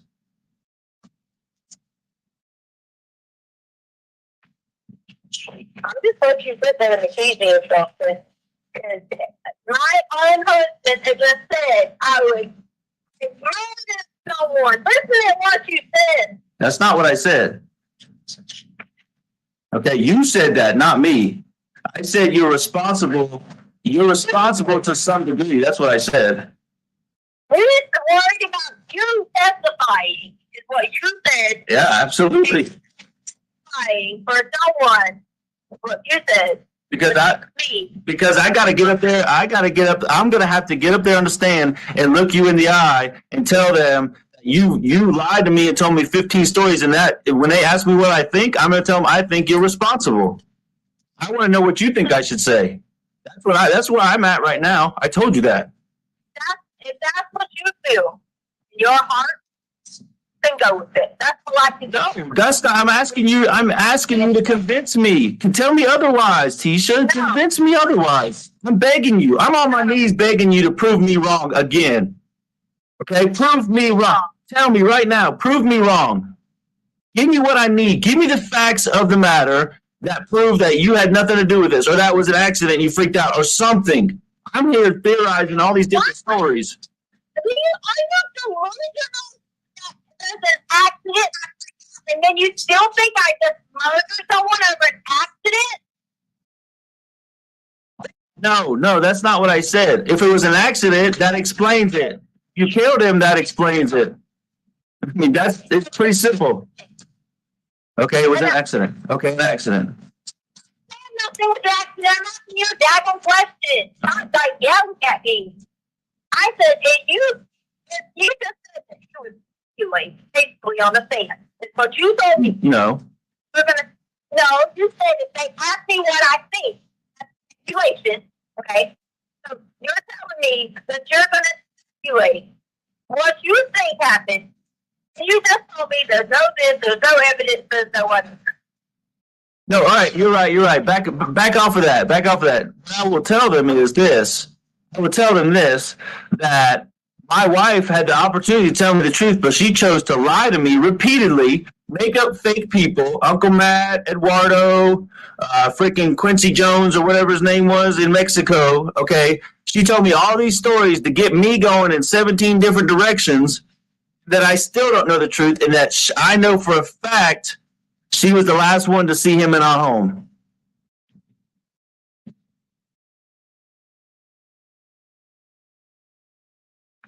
I'm gonna let you just be like, I'm gonna let you just have that opinion because that's No, stop. No, that's not an opinion, okay?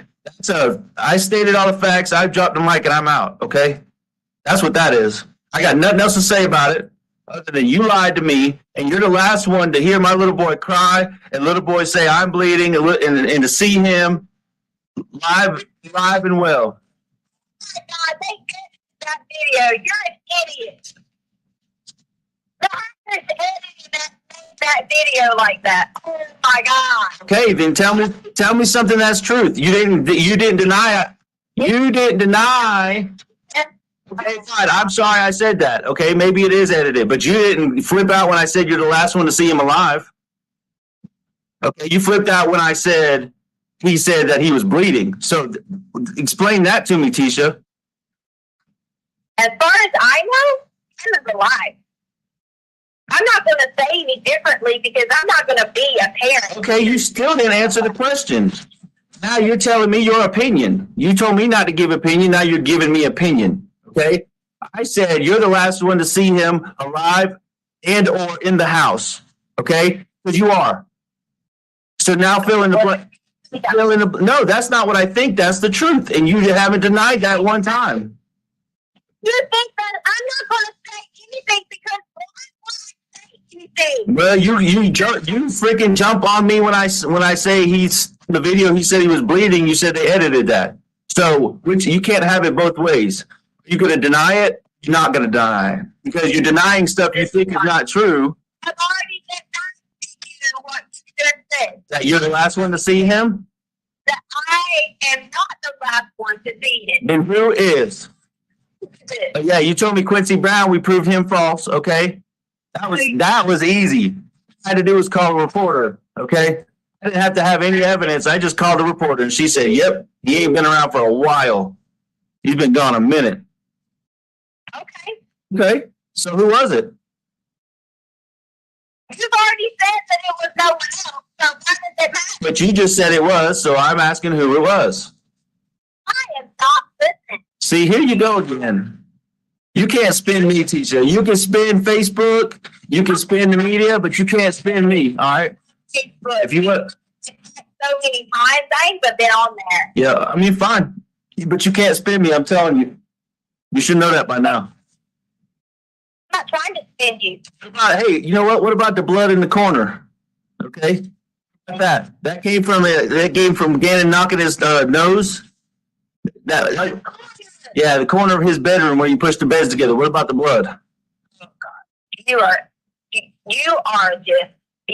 grasping. I'm not. I saw blood. Okay, that's not grasping. I saw it.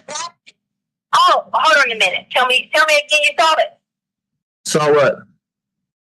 Tell me what you saw. Are you recording me now? Go ahead, just tell me. I'll say it. Say this. I saw it. Blood in the corner of his room. Record me. I don't give a fuck, Tisha. That's my son's blood, and I saw it. Okay, you proved it, A, that you saw it. B, you proved it identical blood. So how to get there, Tisha? You prove that. You just said you're going on back, so I'm trying to get this straight. You're going on back. Yep, You're telling me you were able to walk in and they showed you this. So what you thought something, you are. Is that a fact? I saw it. You tell me whose blood it was. You were there. Okay. So there we go. You were there. What? You were part of the crime, so you tell me. No, I was not. There was 18 people in that house. Oh, there was 18 people when Gannon got hurt and all these accidents happened and then he. Okay. All right. Now, see, I told you, you can't spin me, Tisha, but go ahead. I'll listen to you spin. Go ahead, spin it around. I'm not trying to spin you. I'm not trying to spin you at all. I'm saying what you. I'm just trying to get the facts from you. What you're saying. One, you tell me that all you and whoever else had blood in the middle of a supposed crime. No, what you're doing. No, hold on. No, stop for a second. What you're doing is you're not focusing on the crime. You're focusing on all the people here helping to find Gannon. Okay, but that's gonna fly. You're gonna go up there and say, no, it's bullshit, Tisha.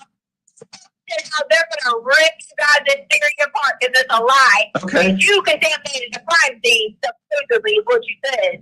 Okay, so whatever. That's what you said. But what you said was it was Gannon's blood. So I'm going based off the facts that you told me. You said, I never said that. Yeah, you did. No, you said it was yours and Gannon's blood. Okay, that's what you said. That's exactly what you said. That's what you said. You was finding Gannon's blood on any crime. You are lying. I never told you about any concrete. Okay, you're lying. You said you saw it. That's going to be noted. Okay, I'm writing down notes right now. You're lying. Tisha lies again. Down. Tisha admitted at the beginning of the conversation she lied 15 times. As long as you and whoever else you had in this home were in the home in the middle of a supposed crime scene, they're going to rip y'all to shreds. Why would you even say that if it's not a crime scene? You told me it was an accident. So is it a crime or an accident? You said it was. You told me it was the scene of an accident. So is it an accident or a crime scene? Let me ask you this question then. Okay. This was a supposed I can't. This was a supposed crime scene. And then you saw, but you have not came out and said differently. You've done up what y'all talking shit about, okay? So then your friendly neighbor that fucking got paid money who released the video that says Gannon didn't come back is the house of crime scene. You're the one telling me it's a crime scene. You told me it was. You told me it was an accident, and now you're telling me it's a crime scene. So that question. What question? How in the hell our home, a supposed crime scene, when you guys have done nothing but portray the world? Hey, do you want me to tell you what I think or what I know? You want me to tell you what I think or what I know?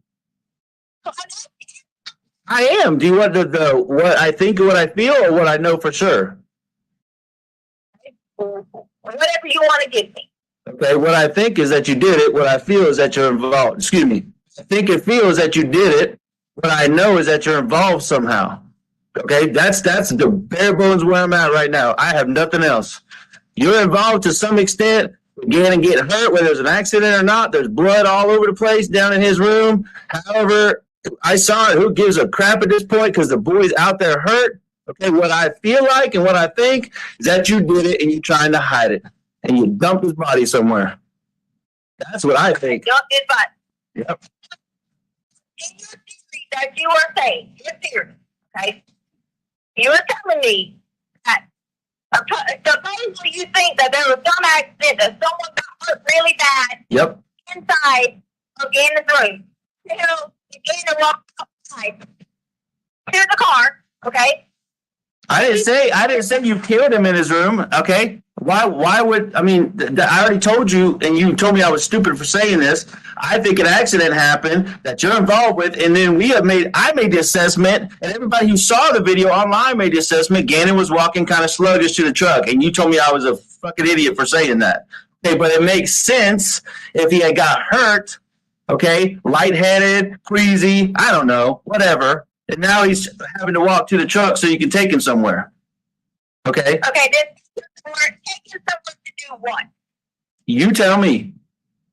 No, you said you were going on your theory, so I want to hear your theory. Okay, you want to hear my theory? Okay, you took him somewhere. Okay, yeah, I'm gonna tell you what I think. You went around town acting all normal, left your phone at the fucking Petco on purpose, okay, and took him out somewhere, God knows where, and left him there. and maybe whacked him over the head with a 2x4 or something. I don't know. Took him out by somewhere you said whack somebody in the head. So I committed a murder. Is what you're saying? No, because he could have just been knocked out. What? You could have knocked him out with a 2x4, not killed him. I mean, if he died, I guess that is murder. I don't know. You're the legal expert here. So actually, let's back up a second, because here's where I'm at. You're lying, okay? Are you lying to cover yourself? Are you lying to cover for Harley? Which one is it? Harley? Yeah, which one is it? Already been proved, first of all, to have been at work during all y'all's episodes. So you're lying for yourself? I'm not lying for anyone. Okay. I'm not lying for a soul. But you have this whole time. The first thing you said this morning to me, one of the first things was, I've lied to you repeatedly. I've lied over and over and over again. And I had a point to do it. I had a reason. So what's your reason for lying now? I'm not lying. But you've been lying the whole time, so how do I know that? Everybody exactly what happened from the beginning. Yeah, but you just said they were all lies. You said all that was a lie. Now it's the truth. So is it? It's like it, so therefore, just make up all your stories. So now you got this theory of some 2x4. No, that's just. Okay, but see, you're still not telling the truth, because you said you told everybody from the beginning. The first story from the beginning was Gannon ran away. Okay, immediately proven false. Second story, you got raped in Gannon's room. So proven false. So you've been lying from the beginning, not telling the truth, and you're still lying. So I mean, what's the next lie, Tisha? I haven't lied. So now you're lying about saying you were lying? I mean, The beginning is what I'm talking about. You just are never going to believe it. I know you didn't run away. Why not just okay then? If that's what you think, you are entitled. You think you know, in your opinion, you are entitled to that. You are. You think for a second that your own wife, your son, you actually need to get mental health. I probably will need to get some after this. You're right. My son's out there missing. My wife just admitted to me today that she's lied to me for 3 weeks now. Okay, and you did lie you lied to me from the beginning. All these stories, you said you had a point. Okay, you still haven't told me what the point is. So now you're lying again. And we've narrowed it down to the other person. It's either you by yourself, you and Harley, or Harley had some involvement. Who are you lying for? Really? Yeah. Yeah, really. That's what you think. You think that that's what you're going to do when somebody was at work. Look at you. So you're defending your 17-year-old, and all I'm trying to do is defend and find my 11-year-old. Please. You said you're defending your work. Oh, don't even start with me on that, because I begged you to let me adopt that child for 5 years, so you can shove that one up your ass right now, okay? You can go ahead and shove that one wherever you want to shove it. But you're just disrespecting me. Why don't you just respect me and tell me what happened to Gannon? He's a freaking 11-year-old child out there all by himself somewhere. He's with somebody that he don't need to be with, and you're the only one that has the truth. You.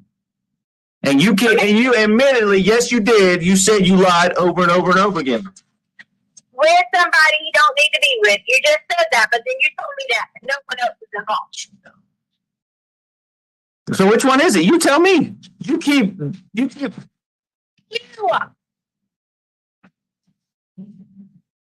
think that I had an involvement in killing a child? That's what you think. Yeah, absolutely. Because you were there. Gannon's missing. We can't find him. Okay. Nobody would stick to the plan this long after the whole world's looking for him.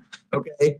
So it's you. You're the only one sticking to the plan. You're the only one in the spin machine. You're the only one lying. Everybody else is trying to find the truth. Everybody, Tisha. Even Landon, the one that you think I'm hooking up with. She's just trying to find the truth about her baby boy. Okay?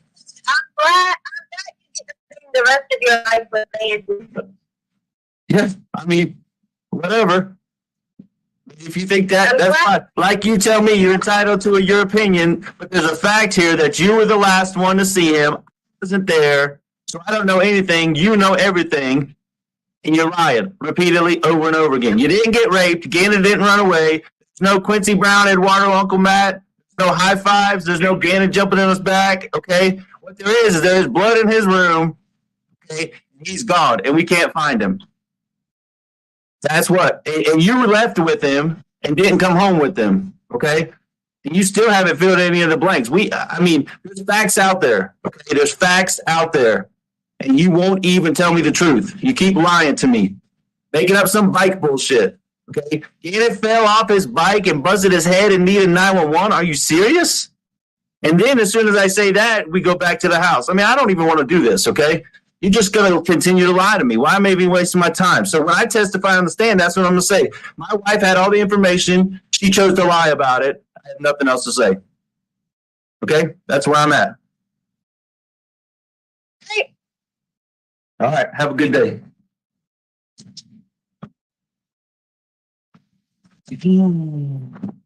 Wow. Wow. Yeah. Yeah, we're good for a break. All right, ladies and That was gentlemen, we'll intense. take our afternoon break. If I can have everyone back in the jury room at say 3:25, we should be able to start on time at that point. Again, don't discuss the case among yourselves. Don't discuss the case with anyone else. With that, all rise for the jury, please. Are we live?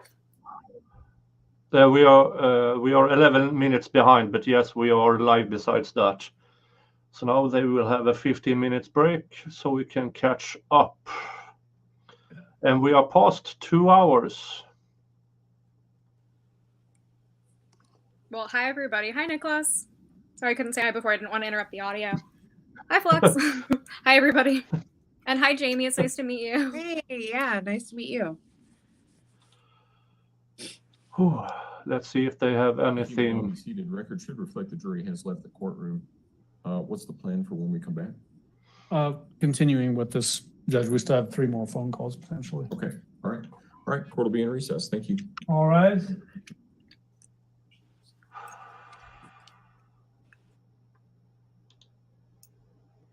Oops. There.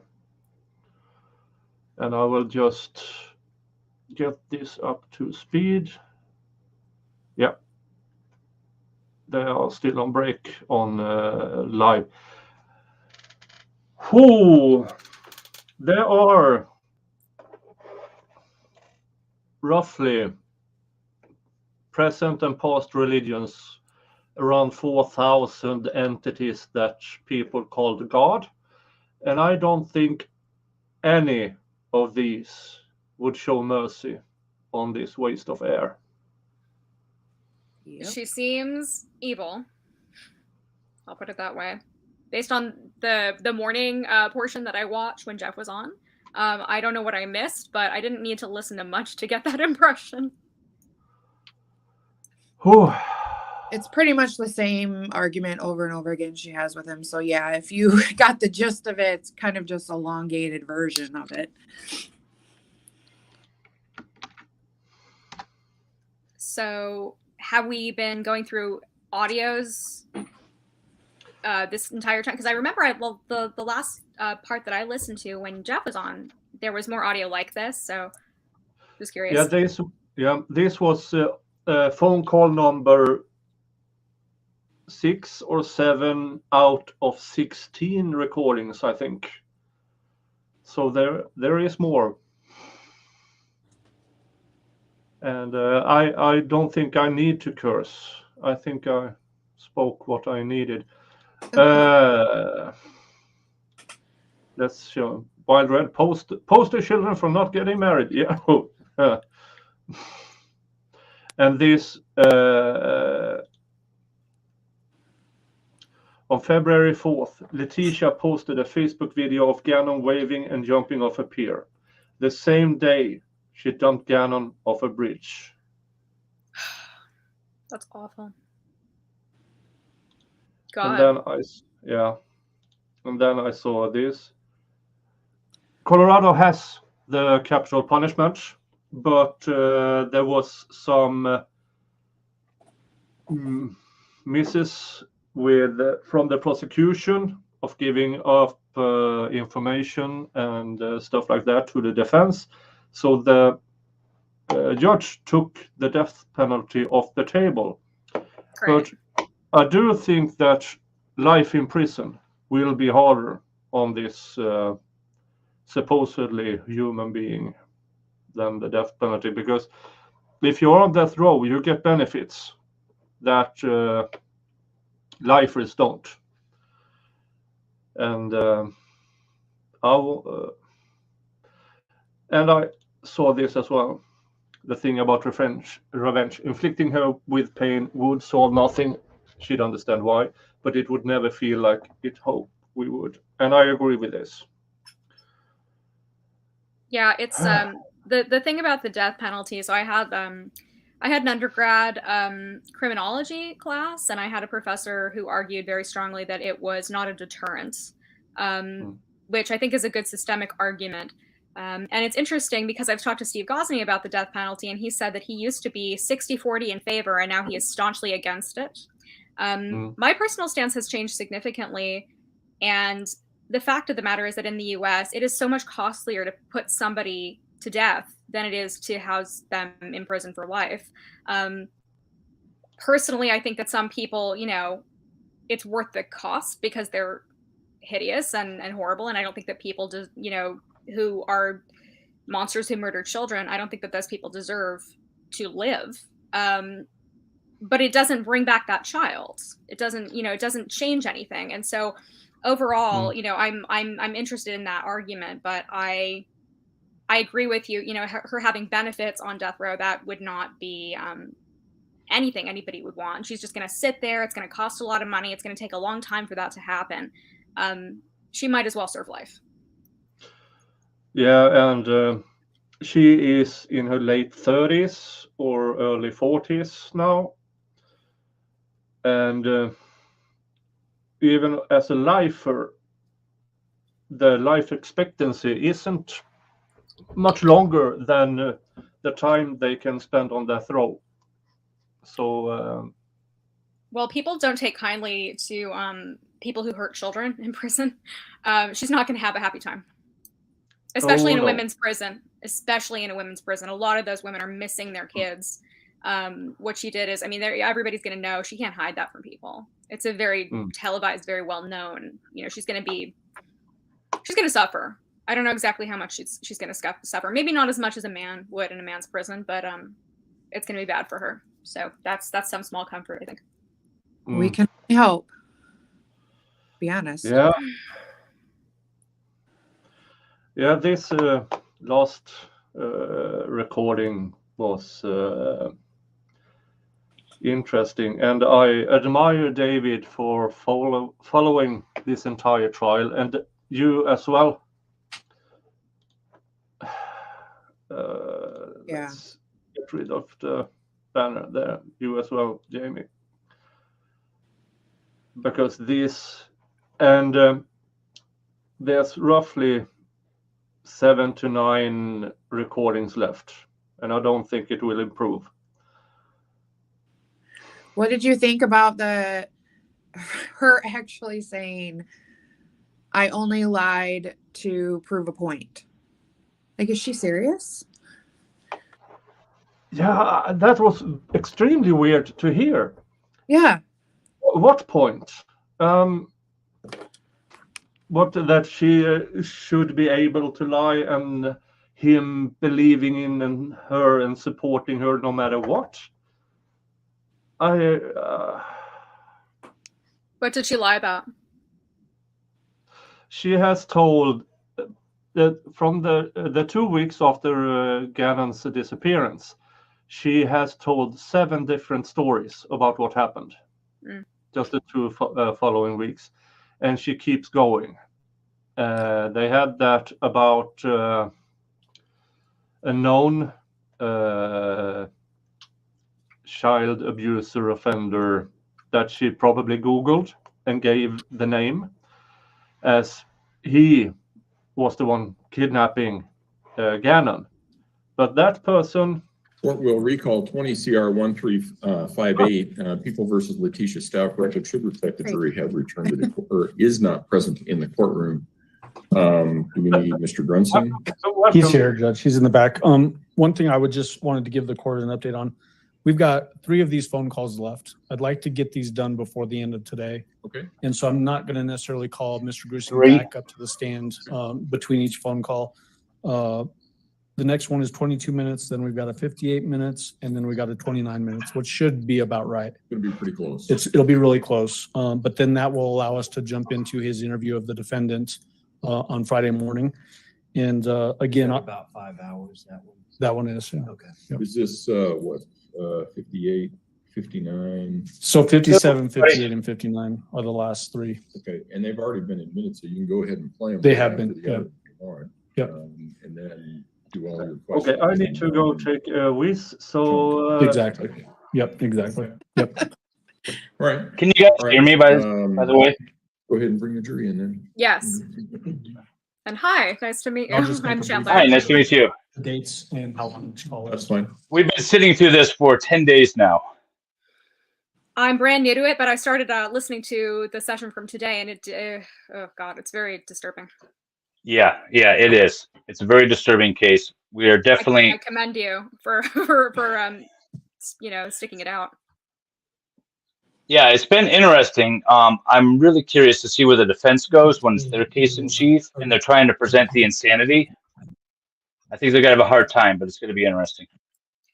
I've heard Yeah. that does not work out Yes, very it often. is. Yeah, that's kind of the point. I can take it anymore. I think the statistic that was quoted in my paralegal program was 0.013% of the time. Not Sounds high. invariably. for sure. Yeah. I don't know about you. That might have been a couple years ago. I don't know. Is WebEx on, Your Honor? Yes. Okay.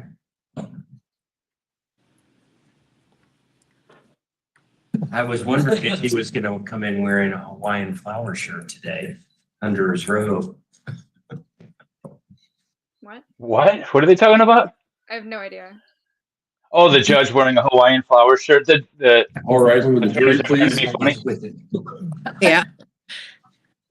with TC. Yeah. Oh, I know.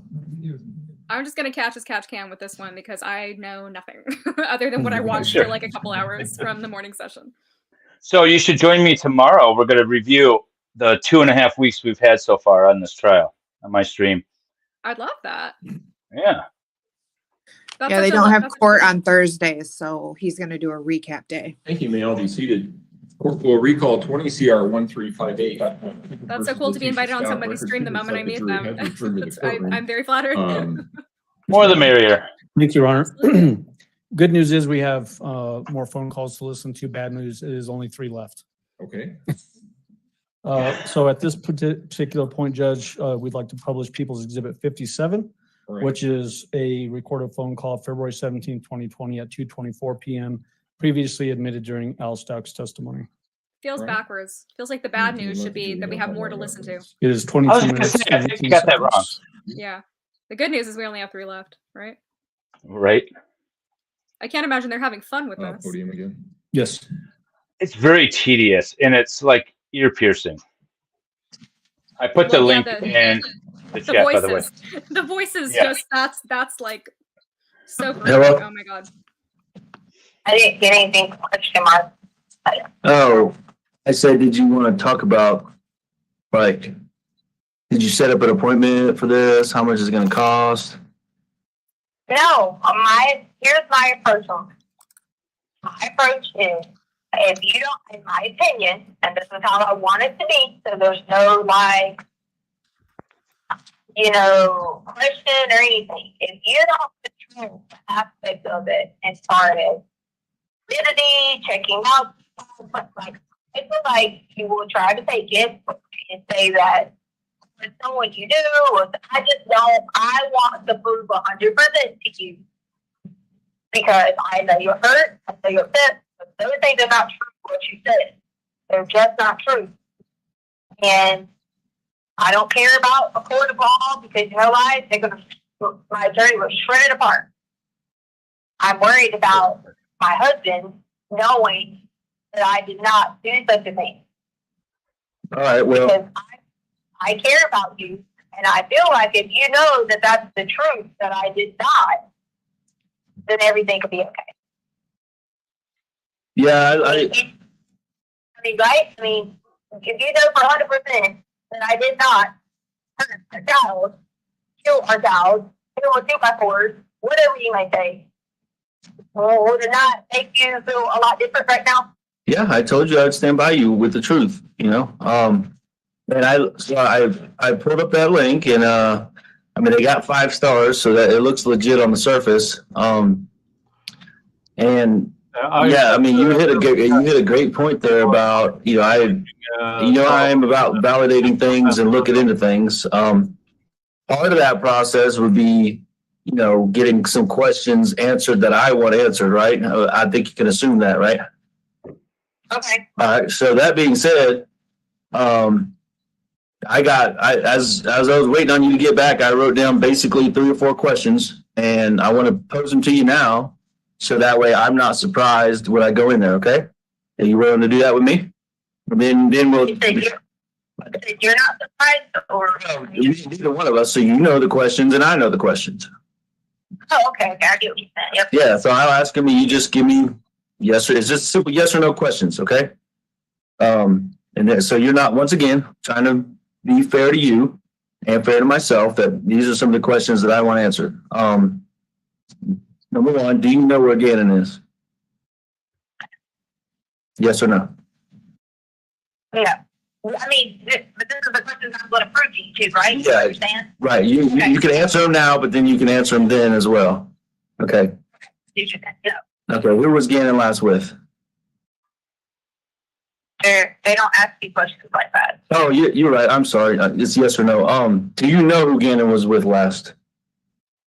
Okay, so here's what I want you to be careful with on. Do you know who Gannon was with last?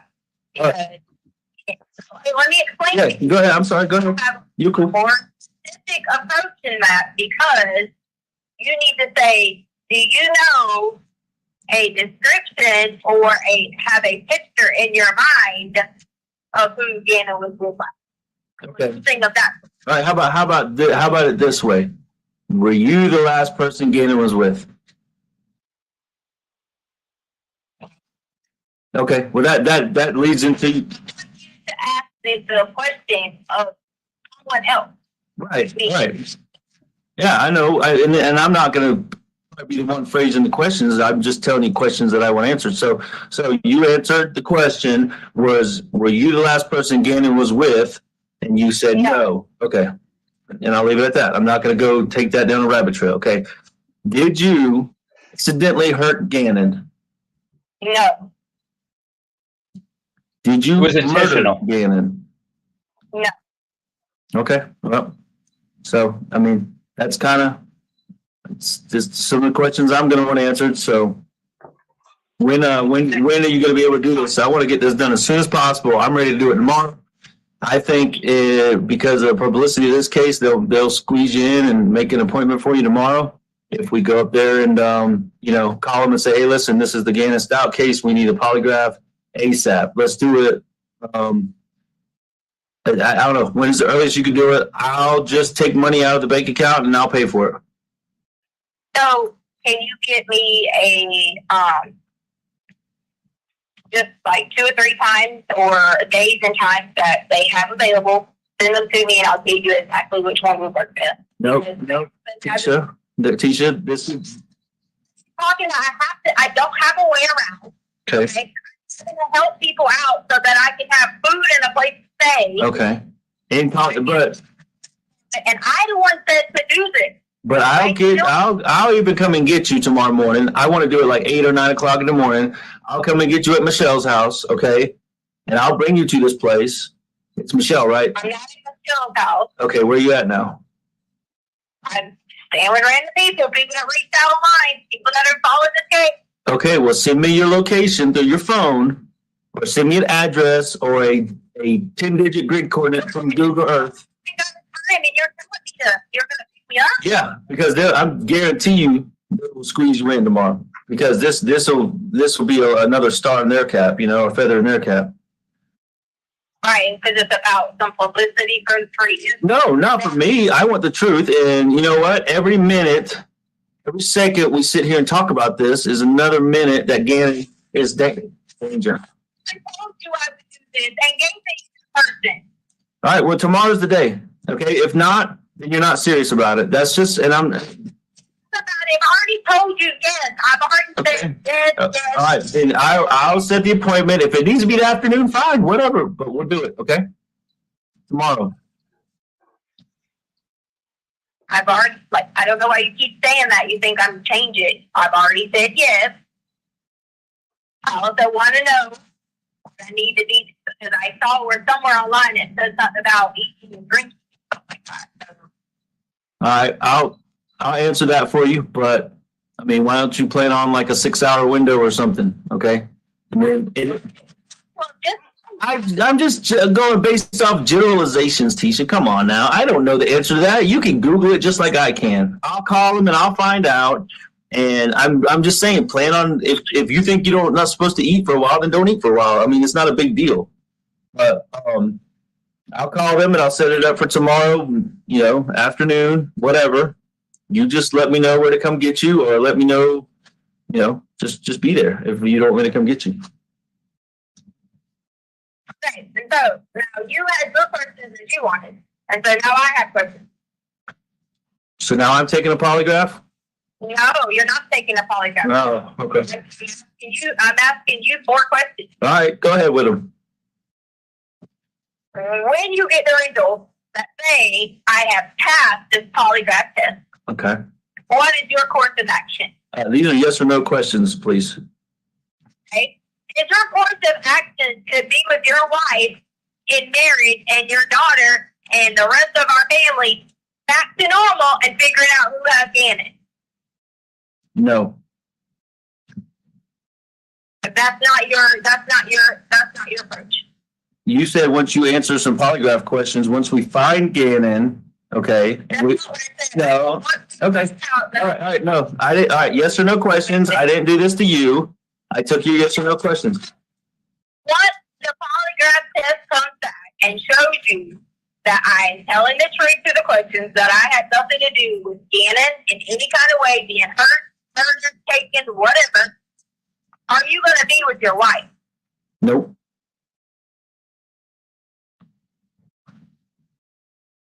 Really?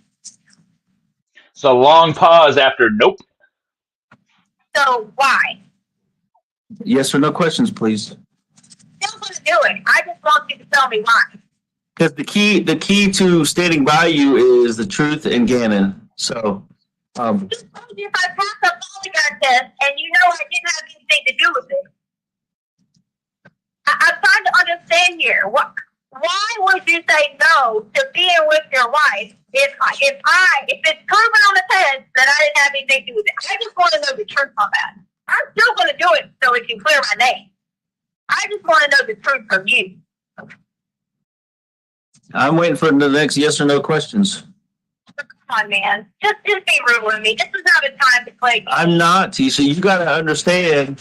Listen, there's a lot of repair. The truth. I'm trying to. I'm going to bend here again.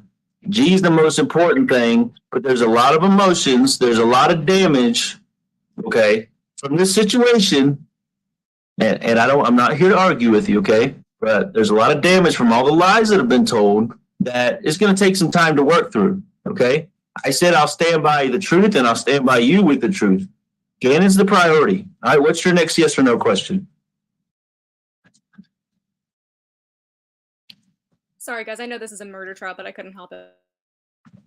If you have any intention of being that with your wife and family. We really need those breaks. No.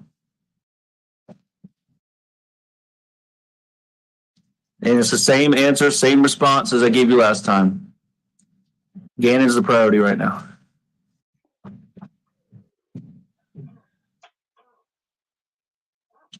All right, here's what we're going to do. I respected you and answered you. No, hold on. I respected you. I didn't put you through the Inquisition. I gave you 4 yes or no questions and I left it at that. You're not respecting me in that way. So I'm going to go back to question 2. You said you were not the last person Gannon was with, so who was? Okay, I answered your questions. Inquisition question. No, you got 2 or 3. You said yes All or right. no. Okay, well, see, this is why I don't believe you. I'm gonna be straight up with you. I want to do this polygraph thing. I'm willing to do it, and we're gonna take it at face value. But you're not respecting me. You're expecting respect in return. You're expecting to play by the rules. You're not playing by the rules. Your wife? No, I said there's damage. The truth? I said there's damage and we got to repair it. That's all I said. I haven't said anything about anybody to anyone in the media, social media, nothing. And if you got something else, then it's false. So. Okay, the next question. Have you filed for divorce? Nope. Let's see, here you go again, not playing by the rules. You said yes or no. That's what I said. Yeah, but you got to put me through the Inquisition, but you're not answering my question. Who was the last person Gannon was with if it wasn't you? Because these are going to be the questions you're going to have to answer. I mean, I'm just going to be straight up with you, whether you answer them to me or not. Yeah. Well, Mr. Hotshot Baez will, okay, if you don't. So, I mean, we might as well do this peacefully between me and you and figure out where Gannon's at. I've already agreed to the. If I'm agreeing to this, I am going to have to still pass it. And I have no idea where Gannon's at. Why are you still being adamant that you? That's my point. I said if you controlling me, because you'll still swear up and down. No, but listen. No, but this is pre-polygraph. Polygraph, I won't even be in the room. Probably not even in the building. I'll be somewhere else, so you're not under any pressure. Okay, that's how those things go. It's all you and the guy asking the questions. That's you won't even be there either because they interview me myself. Right, that's what I'm saying. I won't be there. Okay, I'll pick you up, take you, drop you off, pay for it, but then I'll bounce. Okay, but you need to answer me this: as your husband and as the father of the missing child. I don't get to be my husband. But I still am I not? Okay. Point is, who was the last person that had Gannon? You said you weren't, so who was?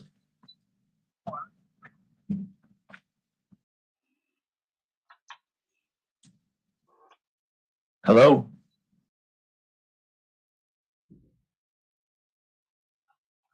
I'm going to tell that to the person. There you go. Let them rephrase that in a yes or no question. I love the idea of her attorney sitting there listening to how powerful and successful they're going to be. Hang up, act crazy. He legit told me all in one day, I'm a murderer, killer, told me Harley had involvement, then told me this, told me that, then told me you don't have to. When you find out the truth that your wife is not involved to be with her.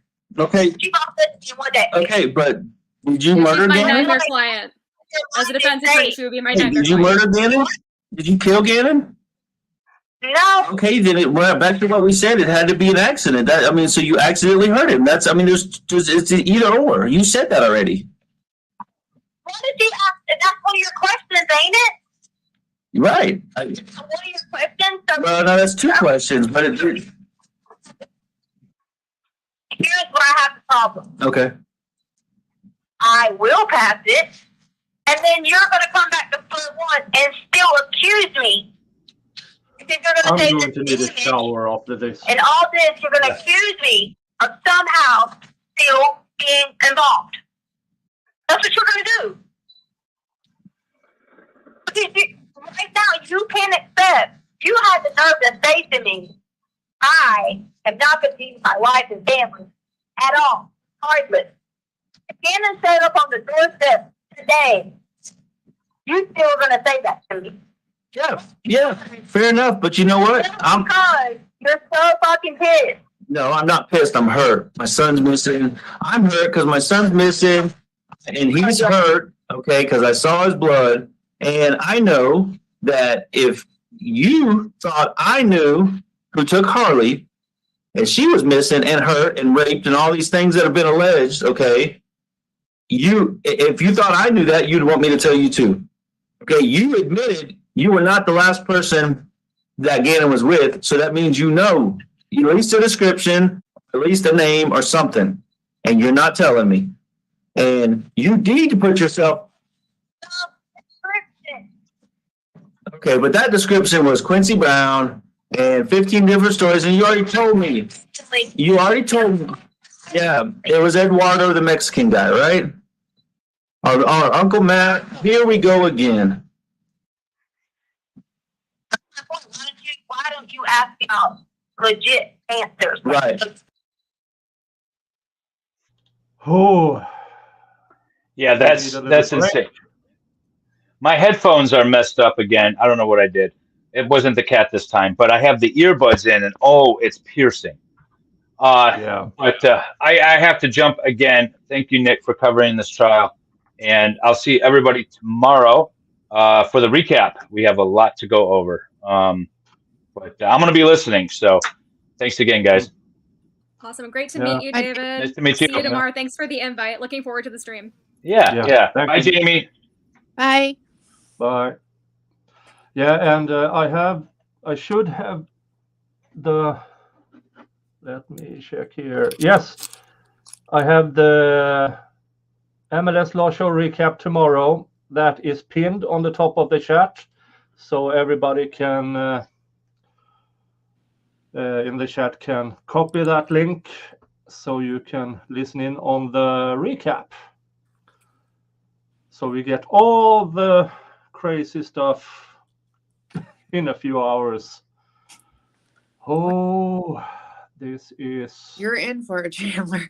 Oh yeah, apparently. There's Wait, a fake how far polygraph in are we? test she did. I mean, there's all kinds. I was going to of ask about that. Yeah, I'm curious about the fake Apparently, polygraph. there's a That sounds website. wild. It's a website. It's like fakepolygraph.com. Mm. And you you can submit your own questions, and they like print some paper off that looks like a legit polygraph, but it's only supposed to be for like infidelity and something else. Like if you try to go on there and submit murder questions, apparently you get turned in. Sounds like it appeals to idiots because polygraphs are notoriously not only unreliable but unscientific. And Yeah. you know, I mean, I have a friend who's a cop who like he had something come up in a polygraph like that. Oh my God, like just he's very staunchly against polygraph tests because they're not legitimate. There's nothing about them that, I mean, there are so many reasons why something might go wrong with them, including like the zealousness of the person who does it. Anyway. Yeah, that sounds ridiculous. I mean, I'm sure somebody would make a killing off of it because I mean, people believe in the power of the polygraph. Like, you know, lie detector test determined that was like the Maury Povich show. You know, that was my whole childhood. Yeah, mine too.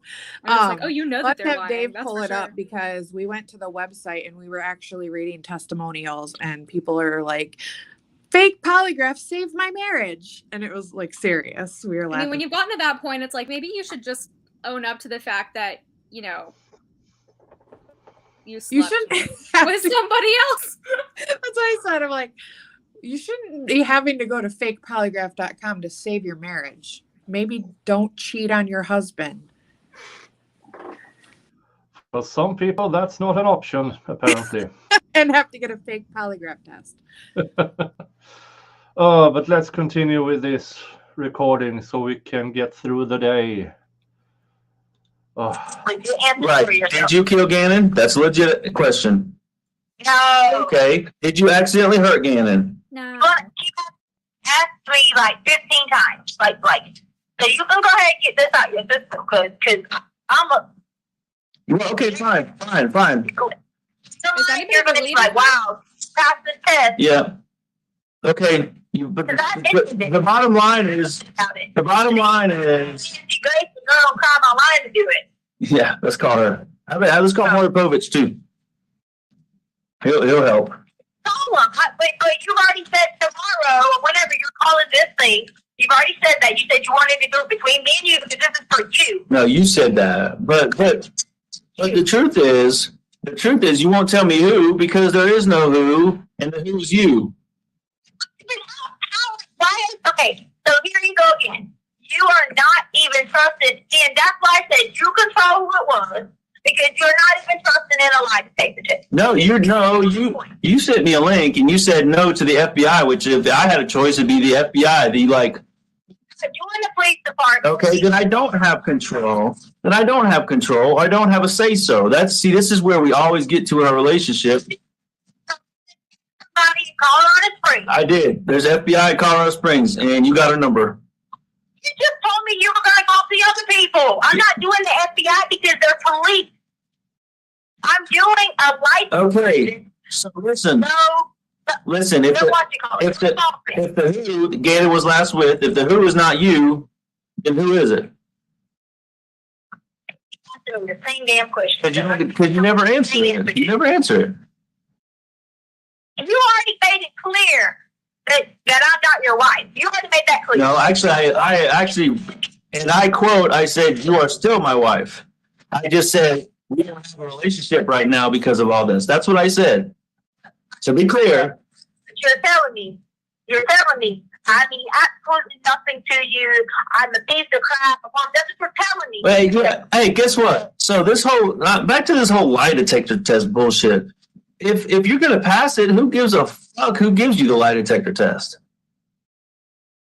I don't want the police involved because the police are already involved. What are you talking about? But go ahead. I'm sorry. I'm trying to prevent it from just picking anybody else besides a police. Because I want someone who has no reason at all to be involved or anything so that the validity of the test is complete. Yeah, okay. You think the police care about you or me or anything? All they care about, whether they're doing right or wrong, all they care about is Gannon. I'm agreeing. Like, I'm gonna do it and say yes, okay, when. Yeah, fine. Let's do it. And I told you to let me pick you up. You won't tell me where you are. I told you all these different things. I tried to do one tomorrow. You said 3 days from now. 9 a.m. 3 different times is what I said. 9, 9:30, and 10.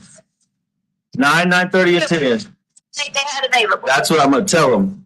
Okay. You call me back and tell me what at times they have available. Hey, all right. So listen, when I call you back, while you're waiting on me to call you back, I want you to think about this. All right? Are you ready? Are you ready for this? What happens if you fail this polygraph test? Then what? Okay, but you need to think about what if you fail. I need to think about that. There's no doubt in my mind. Trust me. Okay. I wouldn't be adamant to you, telling you, call. There is no doubt in her mind she will pass the polygraph test.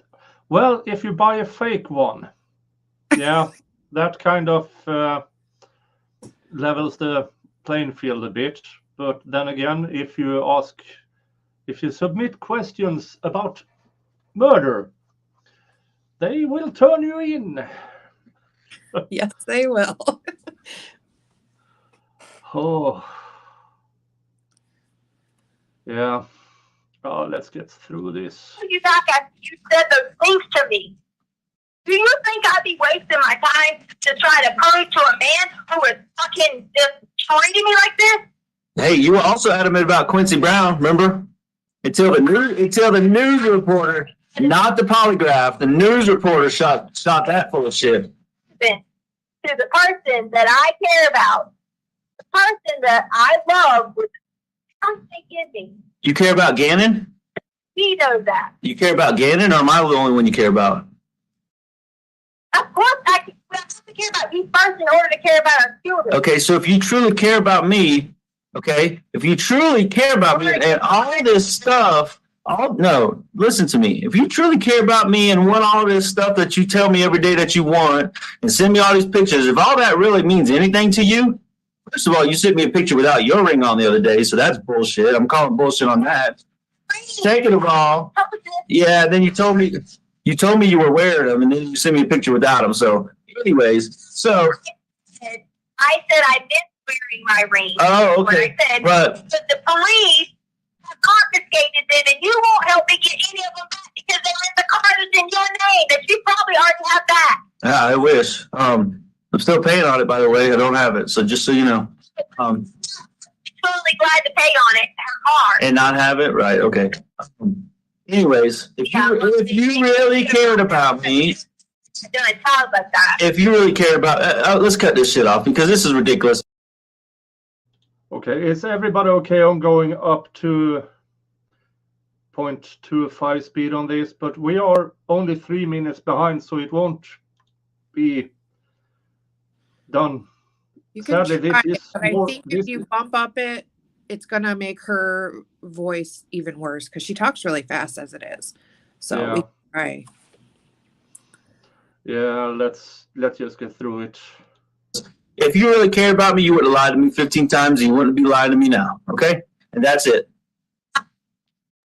Okay, that's good. Pistol.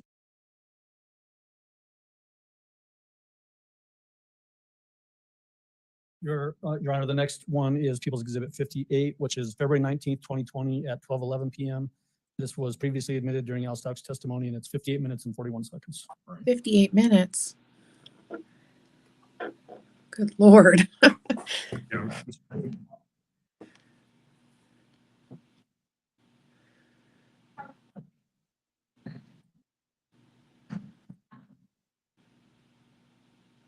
And Your Honor, I wanted to just give the jury just a brief snippet of that. The first 6 minutes is that same sort of, you can't really tell what's happening. So I'm just going to move it forward to the point where you can hear it. Is there any objection from the defense? Okay. Yeah, only 52 minutes.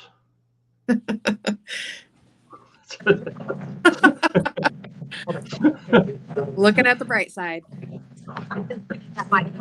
Always look on the bright side. He worded it to know personally because, like, basically it was just saying, you know, if I know someone personally, then that makes a public information.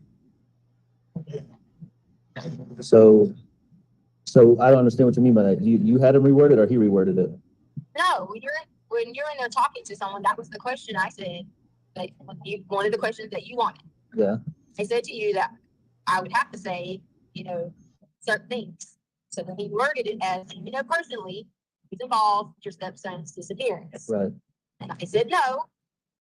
I was telling the truth. So what do you mean by that? But Albert, there's nothing I mean by that. What I mean by that is I can come to y'all, which I'm totally fine with, you know, having an attorney, you know, showing this to law enforcement, whatever. But at this point, I'm just going to show it, get it verified, the public see, not see it, but hear it. And that's that's all I can do for now, because anything else I've done, I've been turned into being a horrible person.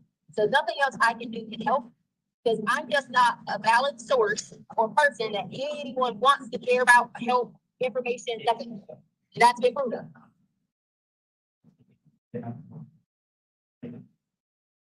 What do you mean by that's been proven? I thought you gave them information that they're using in the search. Hey, I did. However, So that makes you be valid if you gave them information and they're using this. Yeah, sure. no matter what information that I give them, they would not be searching places they are based on that information. You keep the normal law enforcement agencies, like the little girl in South Carolina. They took those steps immediately. They shut off the neighborhood. They shut off any crossing sections. They even went as far as, because there's an easy section of crossing over, they shut off the state line. Okay, but where did you say for them to look if they're not looking where you said? They don't care what I say, Albert. I care. They want to hate me. I care what you say because I don't. I don't want to hang anybody. I just want Gannon back. So I absolutely care what you said. It's been a hard month for everybody, right? Right. Right. I mean, this time last month, we were getting ready to get off a cruise boat. Having the time of our lives, right? Right. But yes, and Tisha, I know that. We were on a cruise and we had a good time, but that we totally skipped past my question. Like, what did you say? Where did you say for them to look? They didn't ask me anywhere specific to look. I'm telling you that the law enforcement in South Carolina took those approaches based on what was told to them. But what did you tell them? You're telling me what they didn't do. Tell me what you did. I don't care about them.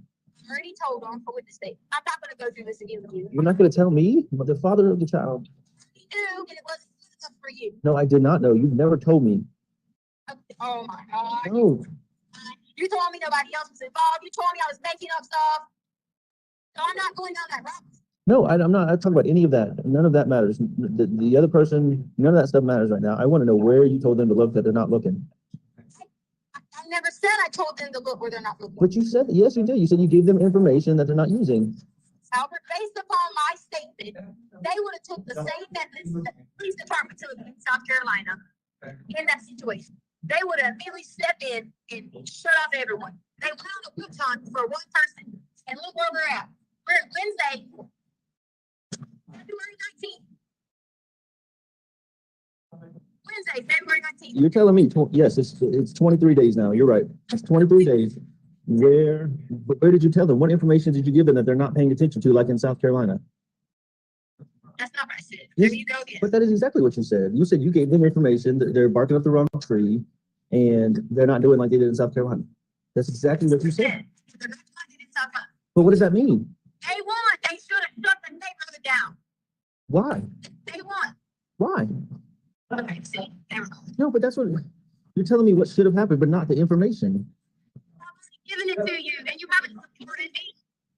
You told everybody the complete opposite. All that happened. I like how you're speaking violently.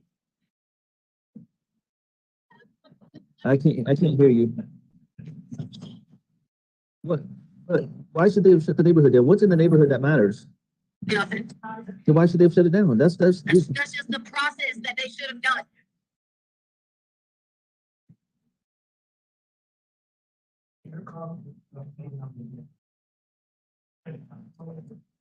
It's nice when the audio gets messed up and you what can't about hear all her this for a stuff they minute. keep finding and asking me about is from the house? What stuff? She's All this random bullshit. I mean, I don't know. I mean, you keep saying the same thing. You said random bullshit, but you won't tell me. yeah, but you know what? Ask me a question, I'll tell you if I know what it is. How do I know somebody's not taping you right now? Because I've seen all these pictures and all these things that they're asking me, is this Gannon's? Is this from the house? And that if that gets out, then I mean, we might never find Gannon. Albert, I never took you. All right. I can't hear you. People told my Facebook. This guy, they even found one of them. The FBI found one person who did it already. And they're probably gonna get in trouble for obstruction. But the lady that Amy Bolton has been talking to has already been on this and got one person doing it. Oh, and they're gonna come after a lot more. So I haven't went and posted any of this stuff. Well, listen, I'll tell you one thing that I've seen that is almost absolutely from my house. Remember that board that I was making those shoe compartments out of? Board? Yeah, that particle board, that big sheets of it that I was gonna make that thing for Harley for her shoes, remember? That I made the one in painted gray. You know what board I'm talking about? You know that big sheet of board? Like, yeah, so they got a piece of that from the house they found somewhere. Piece of particle board? I mean, what does that mean? That's what I'm asking you, what that means. Why a piece of wood from my house is found out in the middle of nowhere? And I see a picture. And I see a picture of it. Okay. I mean, they didn't tell me where they found it. They just said, does this look like it's from your house? Does this look like it might be Gannon's? And I'm like, yeah, it looks like it's from my house. I got all kinds of stuff like that at my house. Albert, I haven't even been there, so I don't know anything about any wood.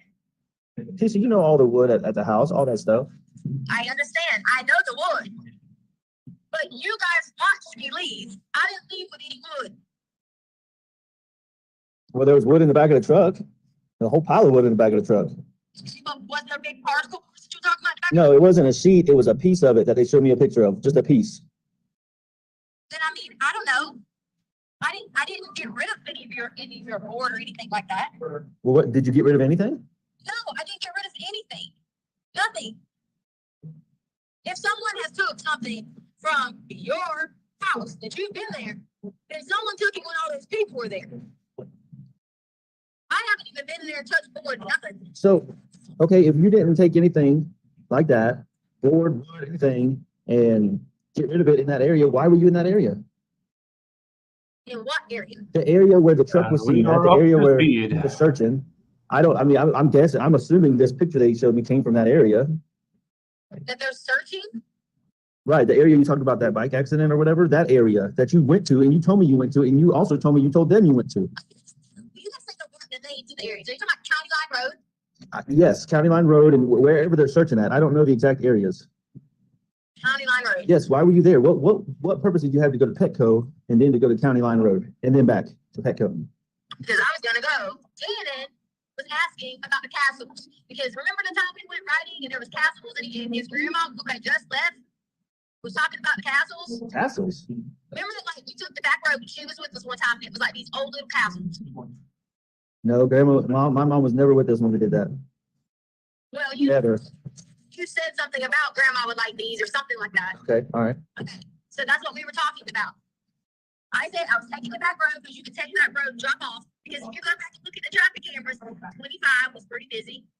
So I took that road. On that back road, I said something. I was like, hey, I was like, remember here one day? He's like, oh yeah, about the castles. And I couldn't find the road. Couldn't find the castles. Okay, I mean, so you went to look at castles, then what? I drove up towards going to Castle Rock. Like that back road, I think it turns into like, I don't know, what is that road, 105 or something? No, I think we are on the second of the 3 remaining calls. Why couldn't you figure out to get back to We're 25? on the second, I mean. I didn't know how to do that. I'm not sure. My brain is You didn't have GPS? a bit mush. I didn't have my phone. Right. I forgot. I'm Hopefully sorry. the third one isn't like I have 3 my hours watch. long. See? But Right. the problem with getting it on my watch is that you can't hit the start. You can't hardly get the words in where you're going. But it should, everything should be over by the end of the court day, and this judge is kind of off, make a hard stop the same way a phone does. when So the people- court I day wanna is tell you, over. get the fuck out of here, dumb. Yeah, right. You're right. Have a we should have a I mean, combined I'm not stupid. Like, I'm not trying to 50 be like, minutes to an hour left. I have one phone, but I got a fucking watch with me. I'm not stupid. I didn't have anything too high. So you just went out there to ride randomly to look at castles? That is not what I did. I was going to go to Castle Rock real quick. Okay. I've already said that.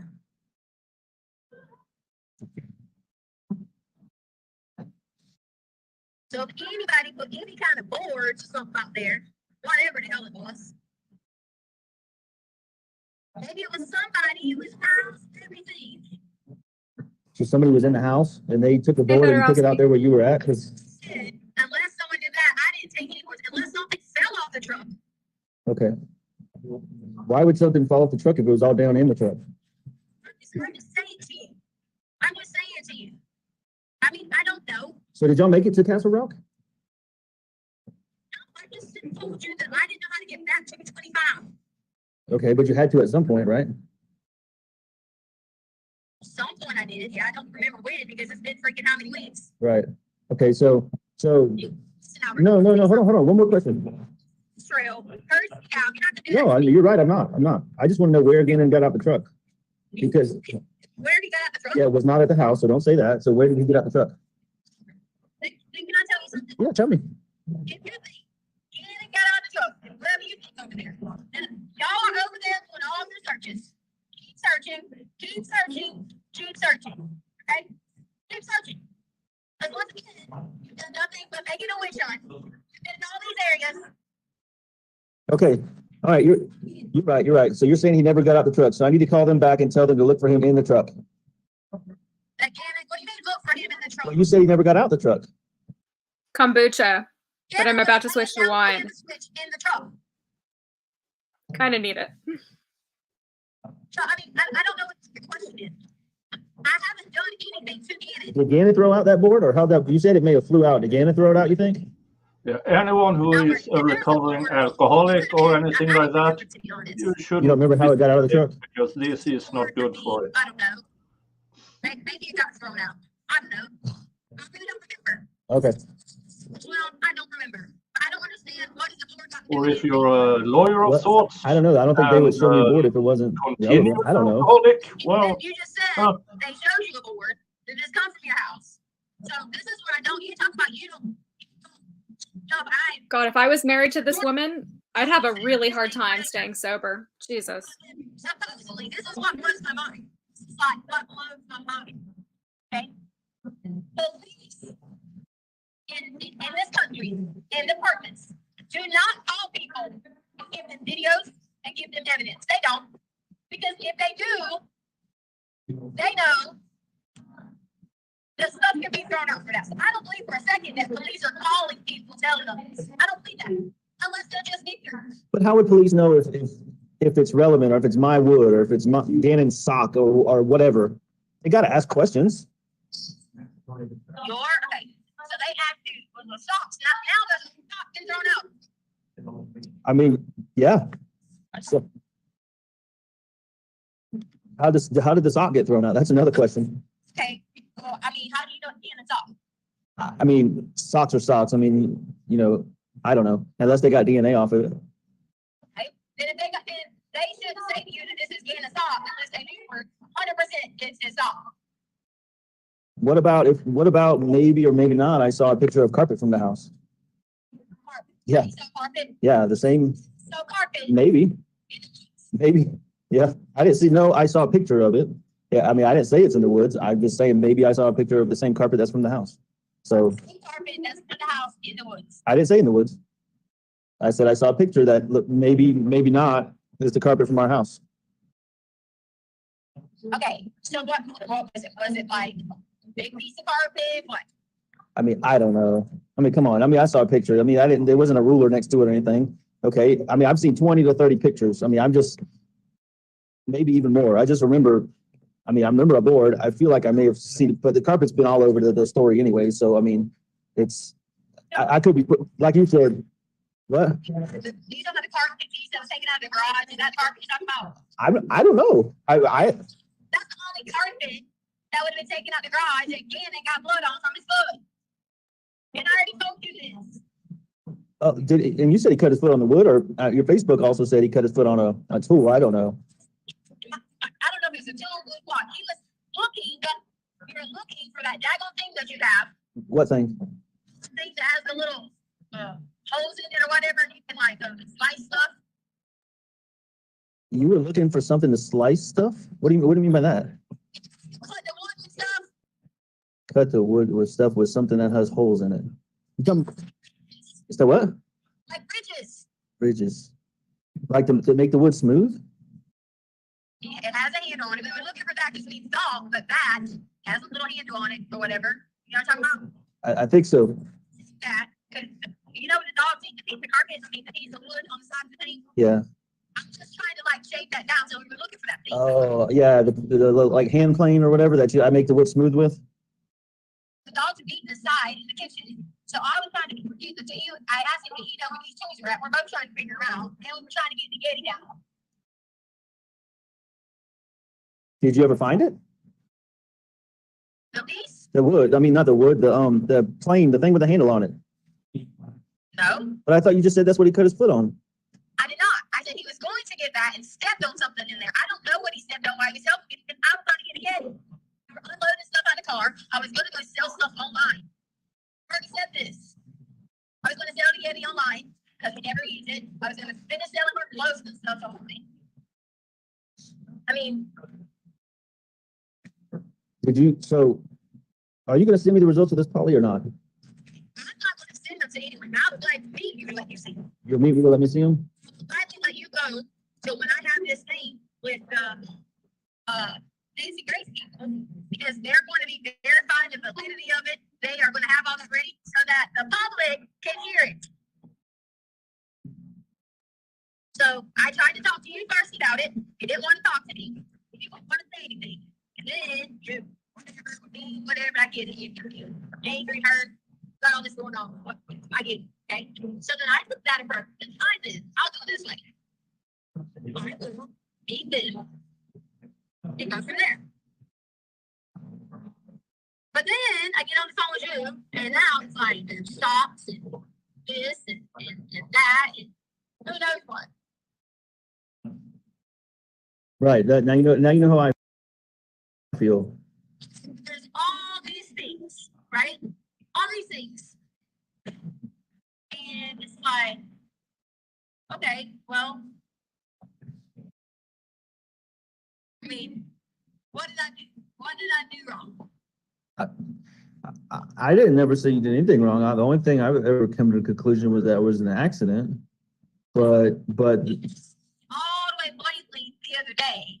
no, I asked you. Okay, no, listen. You guys are still reviewing for the wrong person. Doing it with them. And they're not gonna find me putting it somewhere. For what you guys think. Whoever's listening, you're not gonna find that. Because I didn't do that. Well, what did you do?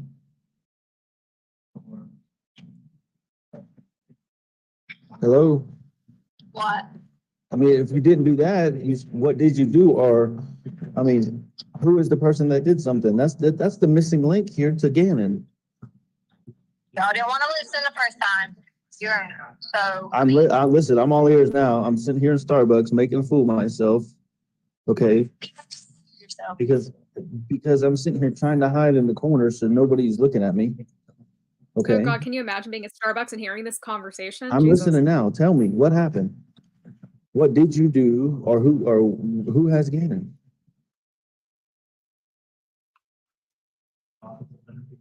I mean, if you love me like you say, you'll help me stop having to look at all these pictures and hear all the stories and watch the news every night.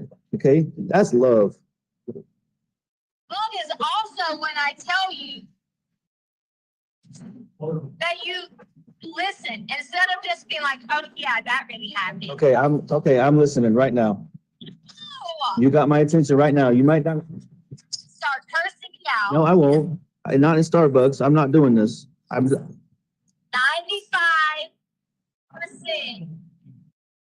of everybody that takes a lie detector test who lies fails.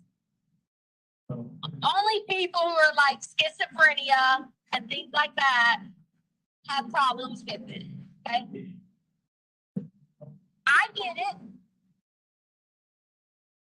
I clearly answered the truth. And again, I know you said I haven't seen this, but you're about to because Nancy Grace, okay, is having someone verified so that it can be done. Okay? So Nancy let's Grace. go. What? Are you kidding me? Jesus. Right? This lady's lying out her ass. So, My God. that being said, the questions were asked. Am I going to tell the truth? Yes. The truth. Did I accidentally hurt him in any physical way? Told the truth. Told the truth. I mean, did you inflict any harm on him in any way? No. Told the truth. So, Did they ask you if this was an accident? if what did you accidentally? That was the first thing I just said to you. Hurt him in any physical way. Did they ask you, did he accidentally hurt himself? No, because they only give you a certain control group. But then you got to go into that and being like, are you involved in your stepson's disability? They ask you, was he injured? Albert. Not if you did it, but was he injured? Did they ask you that? Okay. So this is why you're going to always have a problem with everything. No, I'm just asking you the questions because you won't show me the results. If you Really, these phone calls we have been listening to are not for the faint of heart. Everything. I bet I'll have to catch up with that, Lynn. you're me like I'm a piece of crap. I'm so glad Solomon got to go on with DUI guy. That's great exposure for him. listen, tell me now. I'm listening. Okay. Just tell me now. Just tell me everything. You're talking about Nancy Grace and lie detector test. All that doesn't matter to me. Okay. You came up with the idea for a lie detector test, and I said yes, do it. Okay, but now you won't show me the results, but you said it was for me. So listen. No, you did. You did. You said it was for me. You won't. Hey, you lied to me and told me you were going to meet me, and then I get dressed and everything, and then you ignore my emails that night. Well, she's one to talk. You think it's not hard on me that I got to know my husband is fucking another bitch? You think that's hard? That's what she cares You about? think it's not hard for a father not to know where his son is? I mean, I know it's hard, but you didn't deny that one, did you? no, there's no reason to deny it. It's just not true. I'm not playing that game. But there is a truth here that you're ignoring, that Gannon's missing, and you have information. Yeah, apparently there has been she's been diagnosed with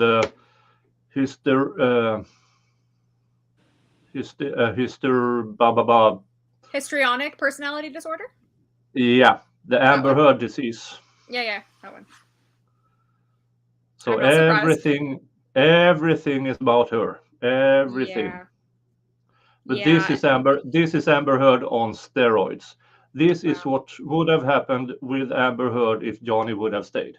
Yeah. Oh wow. I was reading a little and I realized that I love the insanity defense when she drove from Colorado to Florida to dump the body. That is intense. Yep. That is intense. Yeah.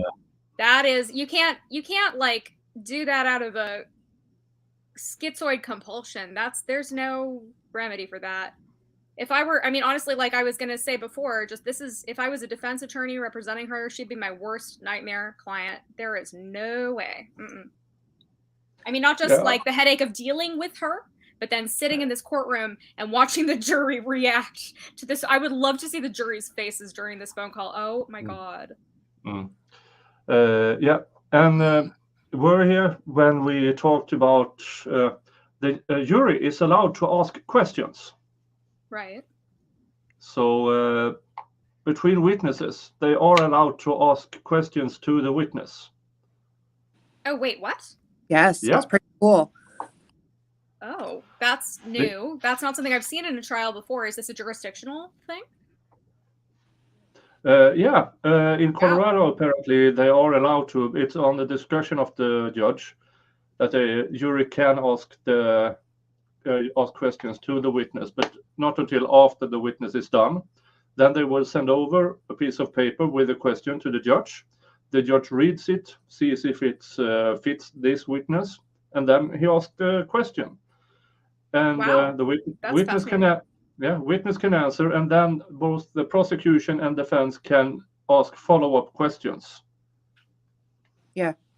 So that can bring you outside the scope of direct and cross-examination, I'm guessing. No, that would be on the judge. If it's outside of the scope, then the judge won't read it. So the jury has to ask questions within the scope. Yeah. Wow. And they got some good ones too. Wow. You know, I almost moved to Colorado. I feel like that would have been really interesting to practice in Colorado, considering I never knew that. I've never heard that before. That's something else. No, this is totally new for me as well. But I like it because this jury is on top. They ask questions about things nobody else caught. And sometimes even that the prosecution seemed surprised about the question. I actually really like that. That's a fascinating concept. I'm disappointed that I haven't seen this trial just for that reason alone. It's a horrible case, but I would have watched it through for that specific purpose because that is very interesting. I wonder where else they do that because that's not something I've seen in any other case, any other state. Not that I've watched that many trials, but wow. I saw it in a case in Ohio. So Ohio does it. And then David says Michigan has it too. Fascinating. So, I'm looking forward. Jamie, are you going on to David's tomorrow? Yeah, if he invites me. I would love to. I'm looking forward to learning more about this because that's very interesting. Yeah, he'll have to show you some of the questions they asked. Maybe pull up some old testimony so you can kind of see because it's like every time jury has a question and they'll say yeah, and then you're just like on the edge of your seat, like what are they going to ask? And it's so interesting. I feel like that makes the jurors more engaged in the process. It makes them feel like their input matters more. I mean, it should be that way because the jurors are the ones who are. I can't imagine how many jurors wish they could have asked questions of witnesses like that. Think about it for like the Zachary Anderson case. Because how many times? I mean, I'm sure there were times where you were probably thinking, "Oh, I want to clarify something," and the jury can clarify it. You know what I mean? I don't know. Yeah, I like that a lot. I actually really like that. Yeah, but let's continue. So we Yes. get up to So, speed. so I'm that, listening. so that we're on the I'm other listening. side You of the said phone you call. did. To you guys. I'm giving it to you.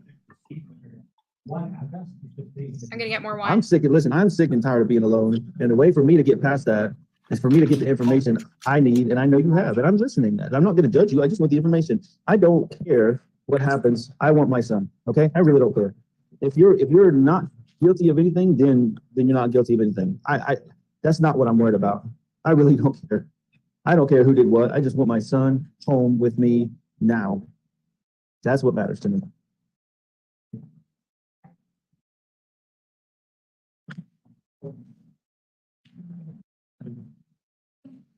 And I've even offered to help you, to stand by you. If you just tell me, I can't hear you. I didn't say you did it. I just said, tell me the information.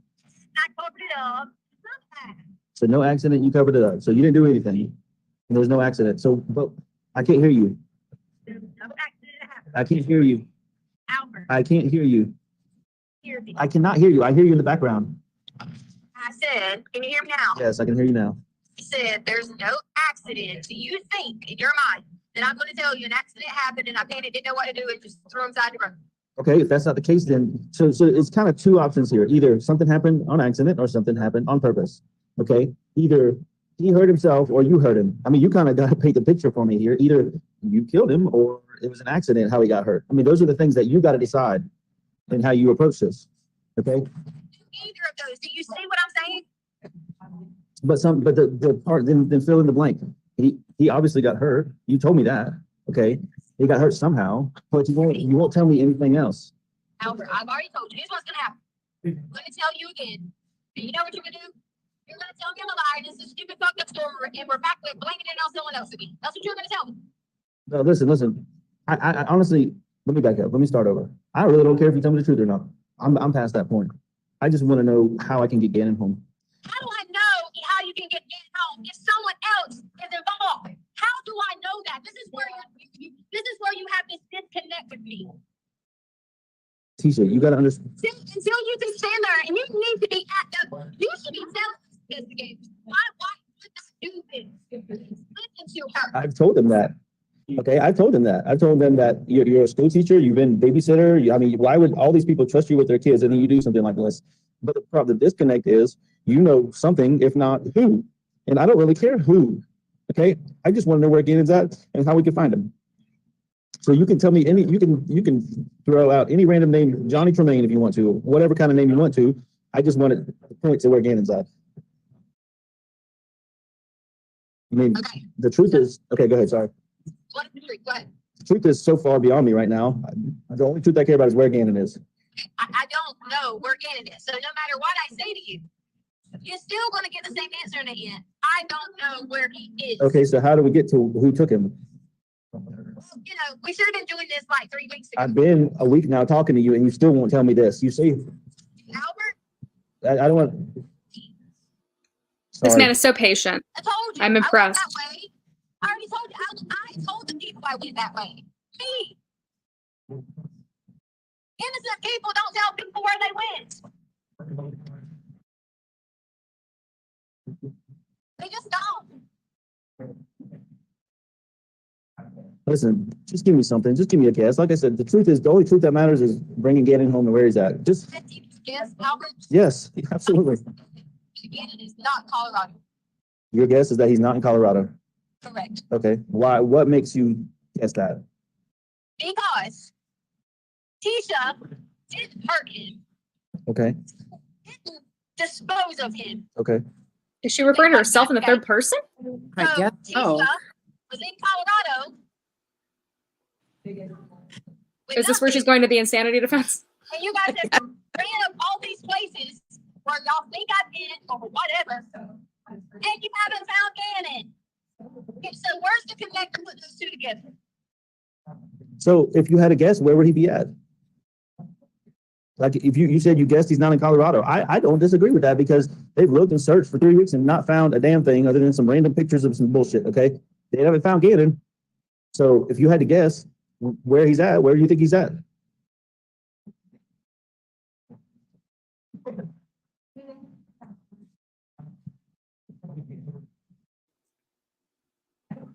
Hello? Yes. Answer my question. If you had to guess where he's at, you said he's not in Colorado, or you guess he's not. Where would you guess he's at? Your best guess. Probably somewhere, I mean, scary as it sounds, it's probably not even in the United States. What makes you guess that? I don't know, that's my guess. I don't have a reason for my guess, that's why it's a guess. I just don't. That doesn't make any sense, especially because I'm talking to myself, really. I mean, if that's your guess, then that's your guess. I mean, do you think Landon took him to Mexico because you keep saying, or out of the United States? Because you keep saying she's involved. It's perfect. I'm not going to ever say anything else. No. It's not your wife anymore. Oh, listen, she's not my wife, so you're my wife. So I hope you're not talking bad about yourself. Yeah. I mean, you can yam me all you want. That's the truth. But I mean, it just you guess that he's not in the United States, but you keep saying she's involved. How could she get him out of the United States? Hello. I don't care what you can tell. Until I'm blue in the face. She's, in my opinion, she's involved, in my opinion. Okay. And her deal went wrong. And now she is losing her mind and wanting to do everything she can to keep the finger pointed at me. That is what I feel. Because she wanted a plan to get the kids back, for Gannon to come back. Oh, you're not being safe by letting them stay home alone. That was probably going to be the first thing. You had him home alone or whatever. That's exactly what happened. And I'm against the world trying to prove it because I don't even have my husband on my side for it. But I've told you all along, I'll work with you. It's I'll involved. stand beside you. Yeah, it is. It's working together to find Gannon. That's the only thing that matters right here. Well, you've worked with her. Yeah, and I mean, Aren't you staying in the same hotel with her? nope. Their pictures never have your shoes all in them. Well, good, because I'm there with my daughter to put my daughter to bed doesn't mean anything. I told you the whole time I was in a separate hotel room. You. Well, no, that's her daughter too, so we split time, and I don't have to justify myself to you about that. It's her daughter, it's my daughter, and we're splitting time. We're helping take care of, because guess what? Guess what's going on with Lena? Her brother's missing. Have you thought about that? Lena? Yeah, and Lena's brother's missing, and she gave her statement that said, "I love you, Bubba, and I miss you. Come home." Okay? Yeah. And and I could take that down a rabbit trail, but I don't really want to do that right now because I don't want to piss you off. Take it down a rabbit trail. Yeah, you want me to? Really? Why would you take what a child said down a rabbit trail? No, not what she said, what another child said about it, but I don't even want to go there because I'm not trying to do that. And look, okay, told you that because you know why? You picked your biological children mean the most to you. And obviously, So do yours. So do yours. that's just life. Okay? That's life. Okay? So there's no beating these kids up over this. Yeah, okay. I did not want Carly to stay there with you, with Landon being there. Oh, yeah. Did not. I would have, so that she could have stayed in her home, Yeah. operated, stayed at work, everything. Yeah, okay. As long as I was able to know she was okay every day, but I was not doing it with Landon. Yeah, okay. Like I said, that's a rabbit trail I don't want to go on because I don't want to bring an innocent child into this, like somebody else did. So, Well, that's the truth. well, there's a lot of truths involved in that we're not going to get into right now. But you know what? Something that's been bothering me from the day Gannon went missing. Okay, that text that was sent to me from his phone was complete bullshit. Okay, Text. the text he sent to me about bath salts and all this shit. It sounds like a great story to me, but it's not Gannon. Okay, yeah. Okay, so my question is, what? Now you're gonna get Mike's theory. Oh, here goes Mike's theory. Go ahead. Mike's theory? What is Mike's theory? Let me hear it. Mike's theory is that I gave Gannon bath salts. No, I was never even going there. My question here is that absolutely wasn't Gannon sending those texts. I know. Okay, so my question is this: did you send them, or did somebody force you to send them, or somebody else was involved and they sent them? I mean, tell me about the bath salts because that's not Gannon. Okay. That's just not Gannon. And I didn't send them either. Okay, so who did? I don't know. Did somebody force you to send them? I don't know. She just said you didn't send them, and I asked if somebody forced you to send them. You said you don't know. Thank you. Listen, you're not getting anything from me, okay? Yeah. Until you are on my team. Okay, I'm trying to be, but you're not working with me. It's not like this is not like every single other situation in our marriage, okay, where it's like I give in 100%, and then you give me a little bit here and there, just like with the money. Remember, I had to tell you how much I loved you and put your picture on Facebook for you to tell me about the money that you took. Not Facebook, but Instagram. Remember that $8,000 or $9,000 that you took? I mean, but it's the same thing you're trying to do here. Picture on Facebook? No, Instagram. I said Facebook, but Instagram. You're the only one. When you took the money, it was like, oh, you don't love me. You're hiding me. But the point is here, you're trying to get me to go all into you without anything from you. That's just not how this works. Okay. It's just not how it works. So in this situation, it's not money. It's not clothes. It's not an item. It's not a picture. It's a person. Okay. So that's the buy-in. The buy-in is the person. You give me what I need to find Gannon, and you got a little bit of buy-in from me. I already passed the lie detector test, and you already told me you still didn't want nothing to do with me. So No, you didn't. You told me you did, but I haven't seen it. You won't. You'll show it to Nancy Grace, but you won't show it to Al Stauch. you to meet. You wouldn't. I've asked you to meet. I've asked you to show up. I mean, did you to meet? Wait, hold on. You like at least spend time with your wife is what I said. That's all I said. And like you went on this thing like, and you know that it bothers me because I'm like, I know that you are sitting over here giving. This is exactly how Leah wanted it. No, hold on. Let me tell you. The buy-in here is also that the poly. That's bullshit. You didn't come to Denver and do a poly. Okay. I set it up and my card never got charged. Yeah, you told me you couldn't give him the name, so I scheduled my own. Oh, okay. So now the story's changing. Okay. I paid $500. Okay. Send me the credit card receipt. Please tell me you did it. Give me the results and give me the credit card receipt showing that you did it. So It's bull. I will see. I will meet. Listen, Nancy Grace might believe it, but I don't believe it. Okay, fine then. Fine. If Nancy Grace don't believe it and she and her crew don't verify it, and she's never, now you're saying she's a liar? You're calling Nancy Grace a liar? That's a good one. Wow. Is she a liar? Sacrilege. I don't know nothing about no Nancy Grace. I don't even know how that's even relevant. Okay. Okay, here, right here. I'm gonna send it to you.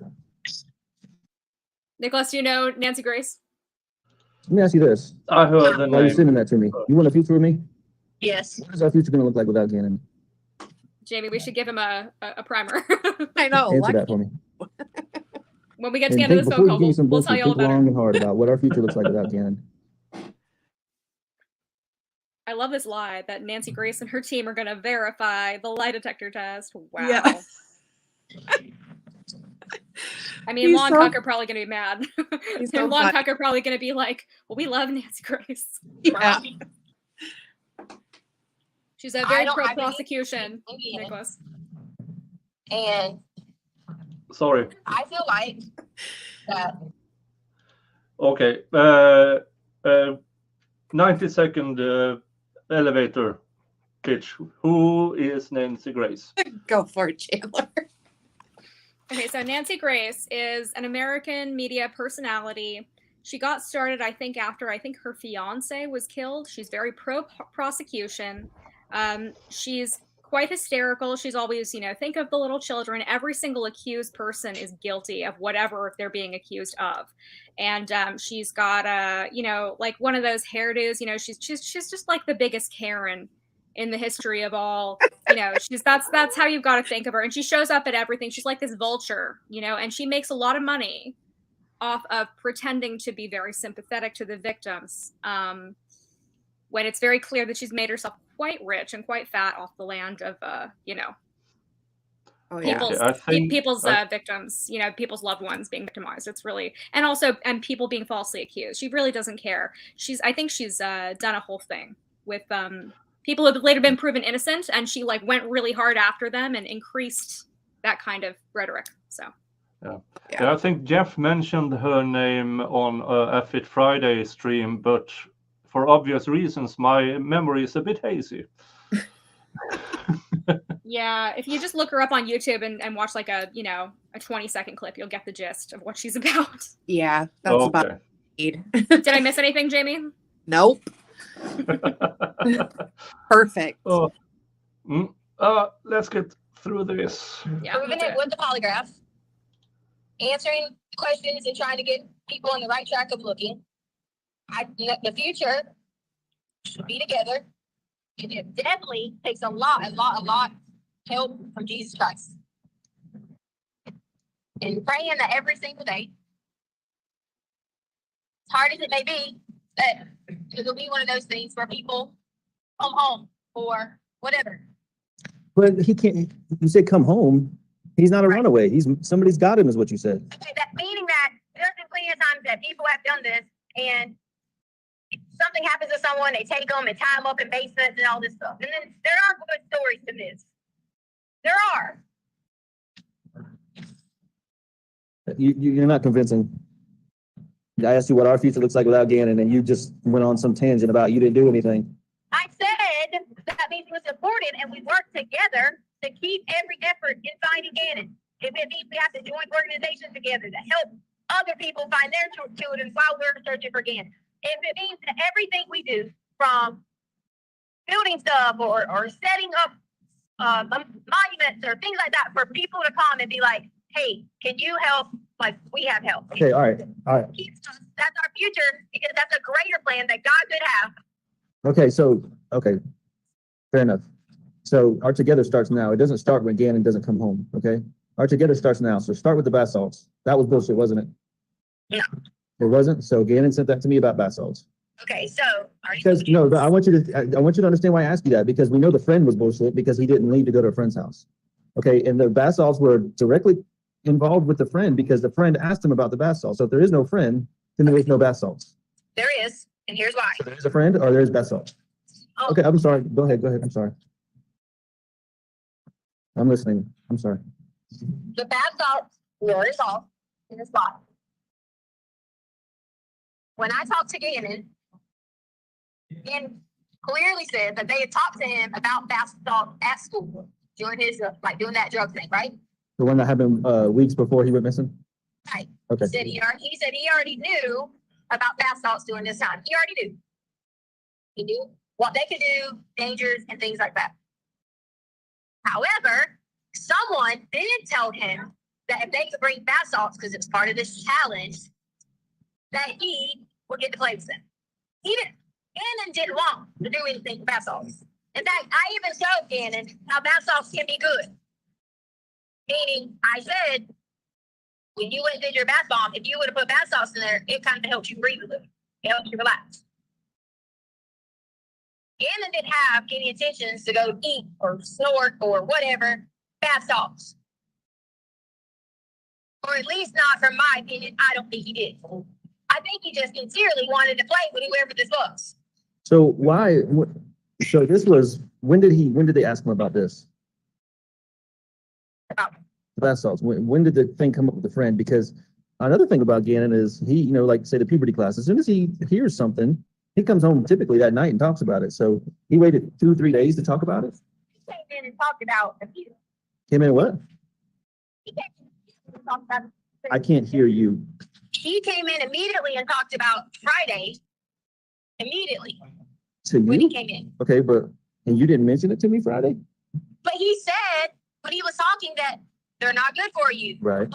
There was he didn't say anything like, hey, I'm about to go get But- sauce. Right, but you're okay. But you're a good mom. Why would a good mom not tell her husband, the father of the child, that day, hey, Gannon asked about bath salts. We probably need to address this because you usually do that. So you wait. So you I didn't think about so it. you waited till he was missing to text me about bath salts. No, I sent you. What are you talking about? I sent you you sent me the message about bath salts. And I said to you, I said, yes, he came in last night. Go read your messages. Okay. I said, Okay, but last night from that message, the message was Monday. Okay, so you just said last night being Sunday, but then a second ago you told me Friday. So did he? Friday talking about it, Okay, yes. but you said he asked you Sunday. You just said he asked you Sunday. Sunday, did we have any? Come on, Having any or different? come on, Cecil. So so Friday, he comes in and asks you about it, and they're bad. And we all know how he is about bad stuff. Okay, he hates it. His mommy does bad stuff. He thinks Mike does bad stuff. Okay, so Friday he tells you guys have the conversation of bad stuff, bath salts, and he still comes back Sunday and asks you if you have any. The bad stuff was not just bath salts. It was in general. But you just said it was. He was telling me about the things that people were talking about, because apparently his class is a halfway decent class, like good kids. Okay, but when they go outside, in which One of the moms, I know who she is. If I could show you a picture, her little boy is in the opposite class that Gannon's in, and he's just a nightmare. Okay, so I guess on recess or outside, they have conversations about this, and all he was talking about is the people that were talking about bad things. That's it. He didn't have any. He didn't say to me, "Hey, I'm going to whatever." I'm telling you, someone peer pressured him that they could hang out and play. Just a thing. Peer pressure. Gannon had no intentions of doing nothing but playing at somebody's house. Whose house?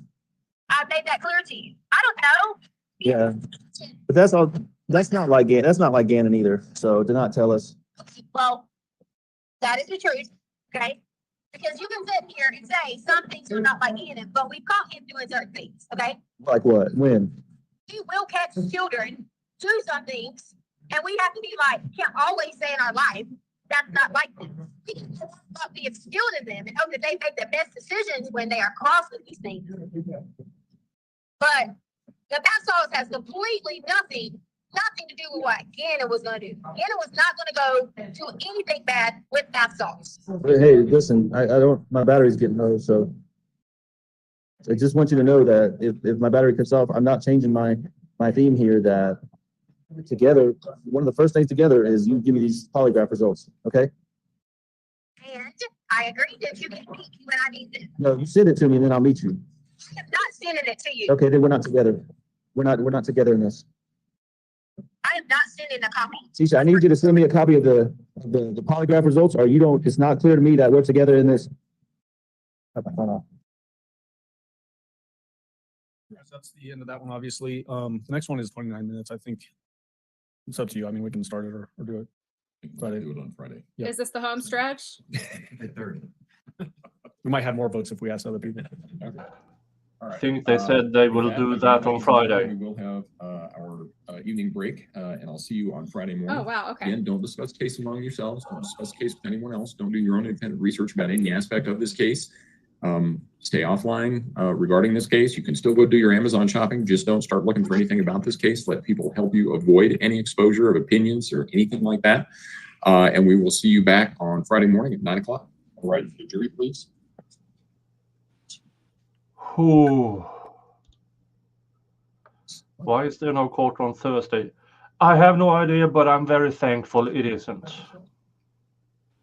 Is it a local Colorado holiday, maybe? It's moose watching day in Colorado. Ask Bronca. Bronca would know. He said that when the trial Thank started, you, Neil. You seated record should reflect the jury has left the courtroom. That'd be Is the there one anything we need to take up outside the presence of the jury at this point in time? What's your What's up, courtroom going Jamie? to be like tomorrow? Can we leave stuff in here, or do you have folks coming? Sorry, Jamie, I didn't hear you. I'll ask after they're done talking. Yeah, it's fine.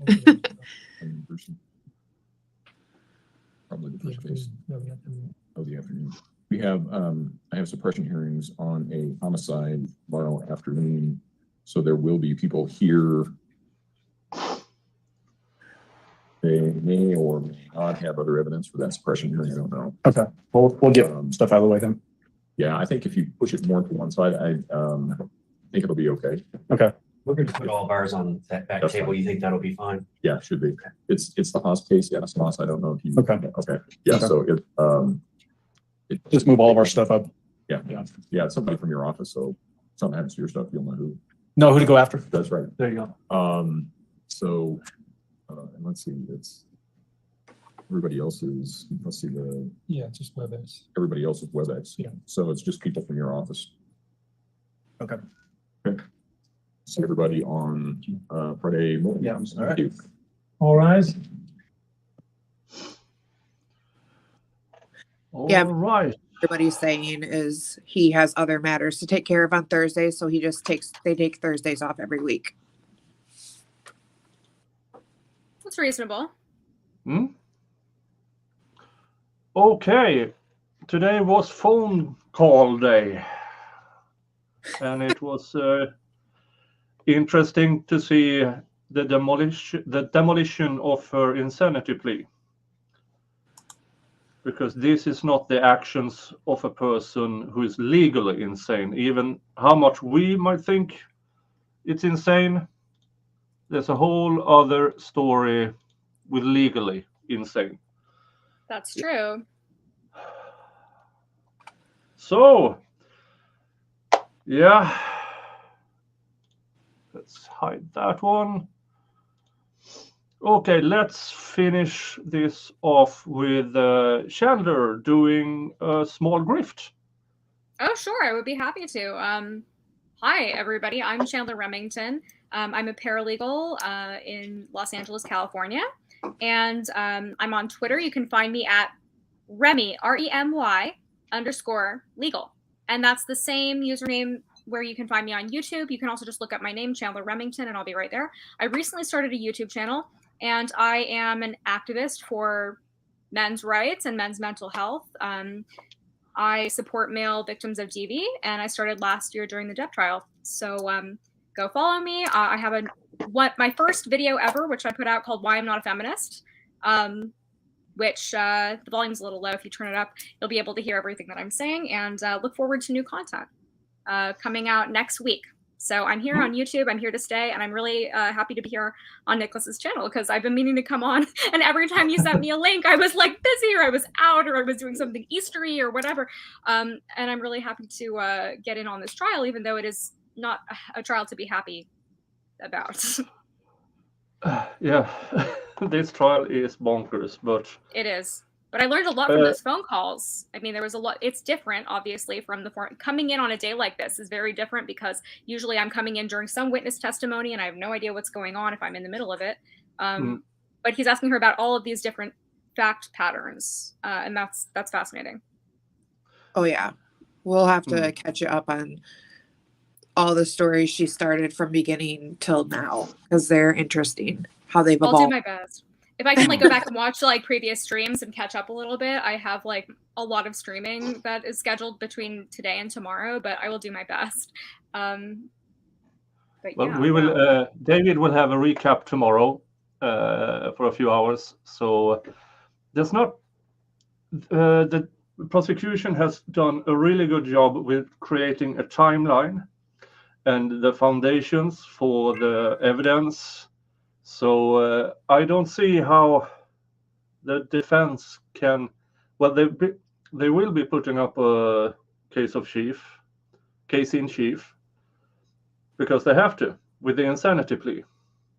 So that will be really, really interesting when that part of this trial starts. But from a prosecution viewpoint, this is excellent.